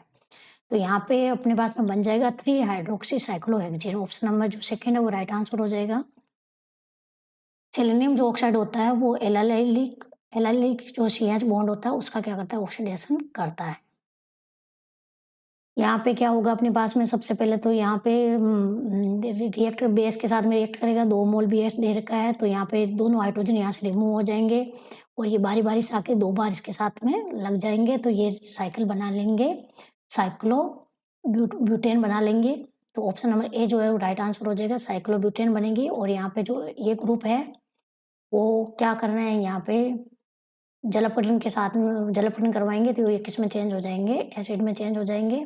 और फिर कार्बोक्सिलिक हीट करेंगे तो कार्बोक्सिलीकरण हो जाएगा। वो कार्बोक्सिलीकरण के द्वारा केवल एक ही कार्बोक्सिलिक ग्रुप यहाँ पे बचेगा। इसके अंदर क्या कराना है, यहाँ पे लिथियम अपने पास ऑटोमेटिकली कंपाउंड दे रखा है। तो इसको जोड़ना है, किसके साथ में जोड़ना है, एल्डिहाइड जो ग्रुप लगा हुआ है उसके साथ में जोड़ना है। तो ये एल्डिहाइड ग्रुप के ऊपर क्या करेगा, अटैक करेगा। तो यहाँ पे बनेगा ऑप्शन नंबर जो 3rd है वो राइट आंसर हो जाएगा। ये जो एल्डिहाइड ग्रुप का जो कार्बन है उसके ऊपर ये आके क्या करेगा, यहाँ पे अटैक करेगा और ये ग्रुप किस में चेंज हो जाएगा, एल्कोहल में चेंज हो जाएगा। बाकी रिंग में कोई चेंज नहीं आएगा।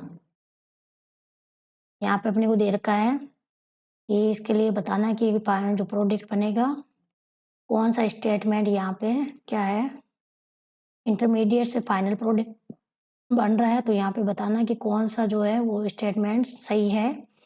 तो फर्स्ट जो स्टेटमेंट है वो क्या देखा था, इंटरमीडिएट प्रोसेस है कार्बिन और कार्बिनोइड कार्बिन इन 3 मेंबर रिंग। तो यहाँ पे कार्बिन बनेगा, दोनों हेलोजन यहाँ से निकल जाएंगे, यहाँ पे कार्बिन का फॉर्मेशन होगा इंटरमीडिएट के रूप में। तो ये तो सही है। फाइनल प्रोडक्ट ये एल्काइन, ये गलत है। थर्ड क्या कह रहा है कि reaction proceed by opening of the 3 member ring, ये रिंग ओपन हो जाएगी यहाँ से। जब ओपन हो जाएगी तो यहाँ पे अपने पास में तो ये भी सही है। तो ऑप्शन ए और जो सी है वो सही है। तो ऑप्शन नंबर जो 3rd है वो राइट आंसर है। इसमें ए और सी जो है वो सही कथन है। इसके अंदर क्या कर रखा है देखो, ये है साइक्लोहेक्साइल लिथियम ईथर दे रखा है, ये अटैक करेगा जो अपने पास में कम लेस जो हिंड्रेंस साइड है उस पर अटैक करेगा। तो यहाँ से रिंग ओपन हो जाएगी। तो यहाँ पे बन जाएगा अपने पास में जो सेकेंड और जो थर्ड है ये बनेगा फर्स्ट, और जो फोर्थ नहीं बनेगा। फिर सेम सेम इसके अंदर भी ऐसा ही होगा। फिनाइल मैग्नीशियम जो ब्रोमाइड है वो अटैक करेगा यहाँ पे और बनेगा अपने पास में। तो ऑप्शन नंबर जो सेकेंड है वो यहाँ पे राइट आंसर हो जाएगा। ऑप्शन नंबर जो सेकेंड है वो इसका राइट आंसर हो जाएगा। यहाँ पे इसका बन जाएगा CH2। ये रिंग यहाँ से अपने पास में यहाँ से ओपन हो जाएगी, तो यहाँ लग जाएगा अपने पास में फेनिल ग्रुप लग जाएगा इसके साथ में, और यहाँ पे फेनिल लग जाएगा। फिर यहाँ पे CH2 हो गया, फिर ये C है, इससे OH लगा हुआ है एक साइड CH2 CH3 लगा हुआ है, एक साइड लगा हुआ है फेनिल, ये वो रिंग लगी हुई। तो ऑप्शन नंबर जो सेकेंड है वो राइट आंसर हो जाएगा। एक सबस्ट्रेट दे रखा है वो गिरनार अभिक्रमण CH3 MgS से अभिक्रिया करके एक प्रोटोकॉल पर विचार कीजिए। सबस्ट्रेट कौन सा उपयोग में ले कि गिरनार अभिक्रमण से 2 से अधिक कार्बन वाला प्राथमिक एल्कोहल प्राप्त हो। तो 2 से अधिक वाला प्राथमिक एल्कोहल फॉर्मेल्डिहाइड, इससे तो 2, एक तो इसका हो गया, ये गिरनार इससे तो 2 ही बनेगा, प्रोपिलीन से ज़्यादा बन जाएगा। प्राथमिक एल्कोहल की बात कर रहा है तो प्राथमिक एल्कोहल बनता है एथिलीन ऑक्साइड के साथ। जब ग्रीनर अभिक्रमण एथिलीन ऑक्साइड के साथ यहाँ पे रिएक्ट करेगा तो यहाँ से बॉन्ड ये जो है वो यहाँ से रिंग ओपन हो जाएगी और बन जाएगा अपने पास में 1 डिग्री एल्कोहल 3 कार्बन वाला एथिलीन ऑक्साइड के साथ में। ऑप्शन नंबर जो फोर्थ है वो राइट आंसर हो जाएगा। प्राथमिक एल्कोहल की बात कर रहा है तो प्राथमिक एल्कोहल बनेगा एथिलीन ऑक्साइड से। यहाँ पे क्या है अपने पास में, सबसे पहले ये ब्यूटिल लिथियम दे रखा है, तो यहाँ से अपने पास में ये जो है वो यहाँ से रिंग ओपन हो जाएगी और रिंग ओपन होके ये डायरेक्ट अटैक करेगा इसके ऊपर। तो ऑप्शन ए जो है वो राइट आंसर हो जाएगा इसका।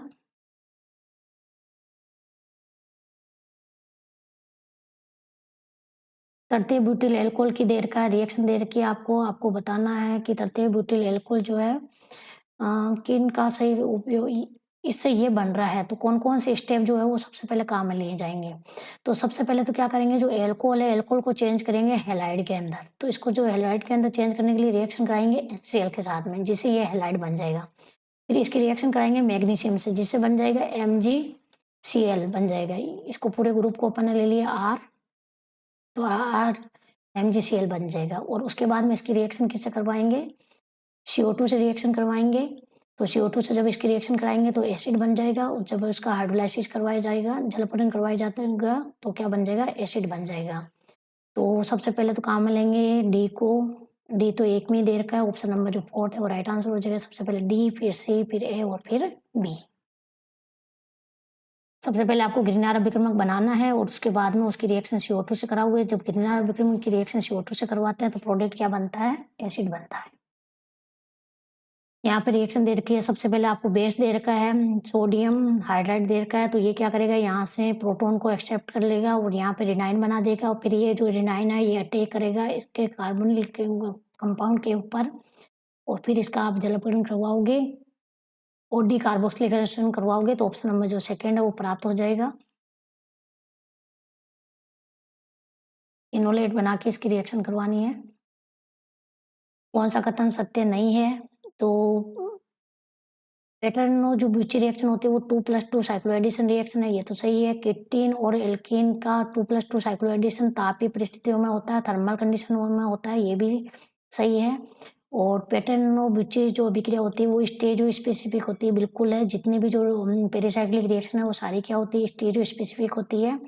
और जितनी भी जो पेरिसाइक्लिक रिएक्शन होती है वो कंसर्न मैकेनिज्म के द्वारा संपन्न होती है। तो फोर्थ में दे रखा है कि cyclo addition of ketene with alkene is not concern mechanism, गलत है, क्योंकि जितनी भी पेरिसाइक्लिक रिएक्शन है सारी कंसर्न मैकेनिज्म के द्वारा ही संपन्न होती है। और ये कैसे होती है, स्टीरियो स्पेसिफिक होती है। तो ऑप्शन नंबर जो फोर्थ है वो गलत है पेरिसाइक्लिक के बारे में।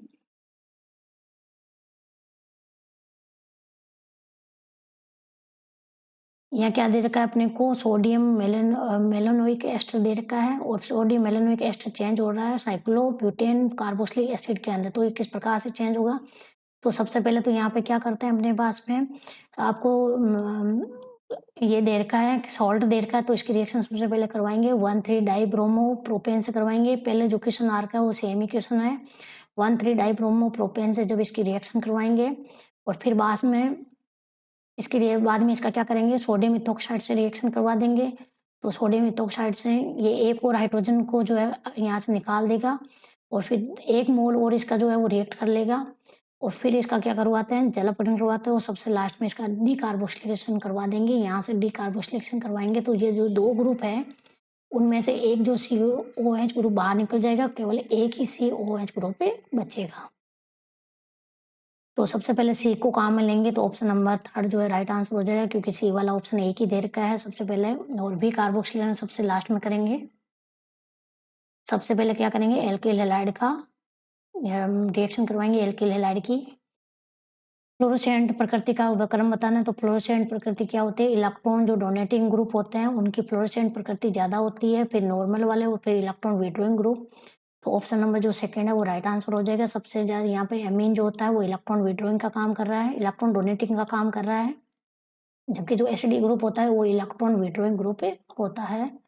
तो फ्लोरोसेंट जो पावर होती है वो सबसे ज़्यादा इलेक्ट्रॉन डोनेटिंग की होती है, फिर नॉर्मल की होगी और फिर होगी इलेक्ट्रॉन विड्रॉइंग ग्रुप वाले की।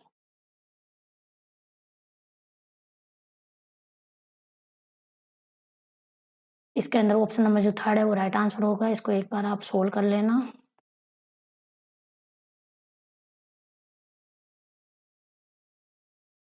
एसीटोन का प्रकाश अपघटन करवा रहे हैं। जब एसीटोन का अपन करवाएंगे फोटोकेमिकली फोटोलाइसिस करवाएंगे जब इसका, तो यहाँ पे अपने पास में रेडिकल बनेगा, एक तो मेथिल रेडिकल बनेगा, एक बनेगा एसिल रेडिकल। एसिल रेडिकल के 2 मोल आपस में रिएक्ट करके बना लेंगे 2,3 ब्यूटेन डाइऑन बना लेंगे, बिल्कुल सही है। मेथेन जो है वो दूसरे एसिल रेडिकल या दूसरे एल्किल हाइड्रोकार्बन के साथ में रिएक्ट करके मेथेन बना लेगा, तो ये भी सही है। इससे एथेनॉल भी बनता है, ये भी सही है। और इसके अलावा इससे जो है एथेन भी बनता है, ये भी सही है। कार्बन मोनोऑक्साइड भी बनती है, ये भी सही है। लेकिन इससे 2,5 हेक्सेन डाइऑन नहीं बना सकते, तो ये इसमें नहीं आएगा। तो ऑप्शन नंबर जो 3 है वो राइट आंसर हो जाएगा। ए, बी और सी तीनों जो है वो इसके द्वारा बनाए जा सकते हैं। यहाँ पे अपने नॉरिस टाइपफास्ट दे रखा है, तो नॉरिस टाइपफास्ट क्या होती है, एल्फा जो बॉन्ड है, तो एल्फा बॉन्ड का क्लीवेज क्या कहलाता है, नॉरिस टाइपफास्ट कहलाता है। तो यहाँ से जो कार्बोनिल कंपाउंड जो CO मॉलिक्यूल होता है वो बाहर निकल जाता है और वापस जो है वो ये आपस में जुड़ जाते हैं। तो इस प्रकार का जो है वो किस में देखने को मिल रहा है, ऑप्शन नंबर 3 में देखने को मिल रहा है। नॉरिस टाइपफास्ट के अंदर क्या होगा, यहाँ से जो CO मॉलिक्यूल है वो बाहर निकल जाएगा। एल्फा, यहाँ पे एल्फा क्लीवेज होगा, ये भी बॉन्ड एल्फा बॉन्ड है और ये भी बॉन्ड एल्फा बॉन्ड है, तो एल्फा बॉन्ड का क्लीवेज होगा। अल्फा बॉन्ड क्लीवेज क्या कहलाता है, नॉरिस टाइपफास्ट।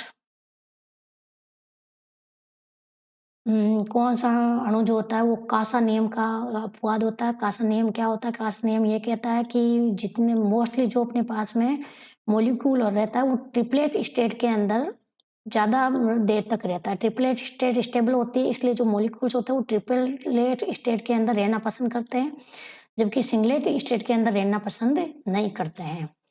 इसको बोलते हैं कासा नियम। तो यहाँ पे कासा नियम का जो अपवाद है वो एजुलिन जो होता है वो कासा नियम का पालन नहीं करता, तो ऑप्शन नंबर ए जो है वो राइट आंसर है। एजुलिन क्या होती है, एक तो 5 कार्बन और 7 मेंबर जो रिंग होती है वो आपस में फ्यूज रहती है।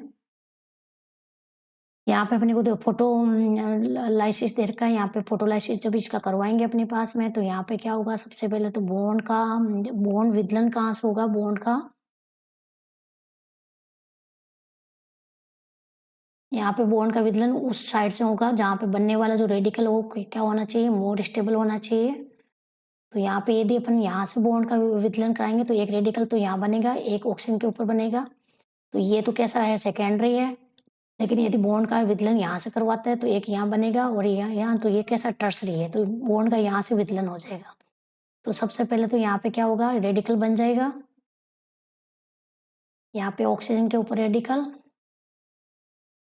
डबल बॉन्ड और फिर पीएच। फिर यहाँ से क्या होगा, जो CH3 है, CH3 में से एक जो हाइड्रोजन है उसका क्या हो जाएगा, यहाँ पे इस हाइड्रोजन का क्या हो जाएगा, यहाँ पे अपने पास में 1-2 शिफ्ट हो जाएगा। तो हाइड्रोजन का 1-2 शिफ्ट होगा, जिससे अपने पास में यहाँ पे लग जाएगा H और यहाँ हो जाएगा डबल बॉन्ड। तो इस प्रकार का किस में देखने को मिलता है, ऑप्शन नंबर जो 4 है वो राइट आंसर है।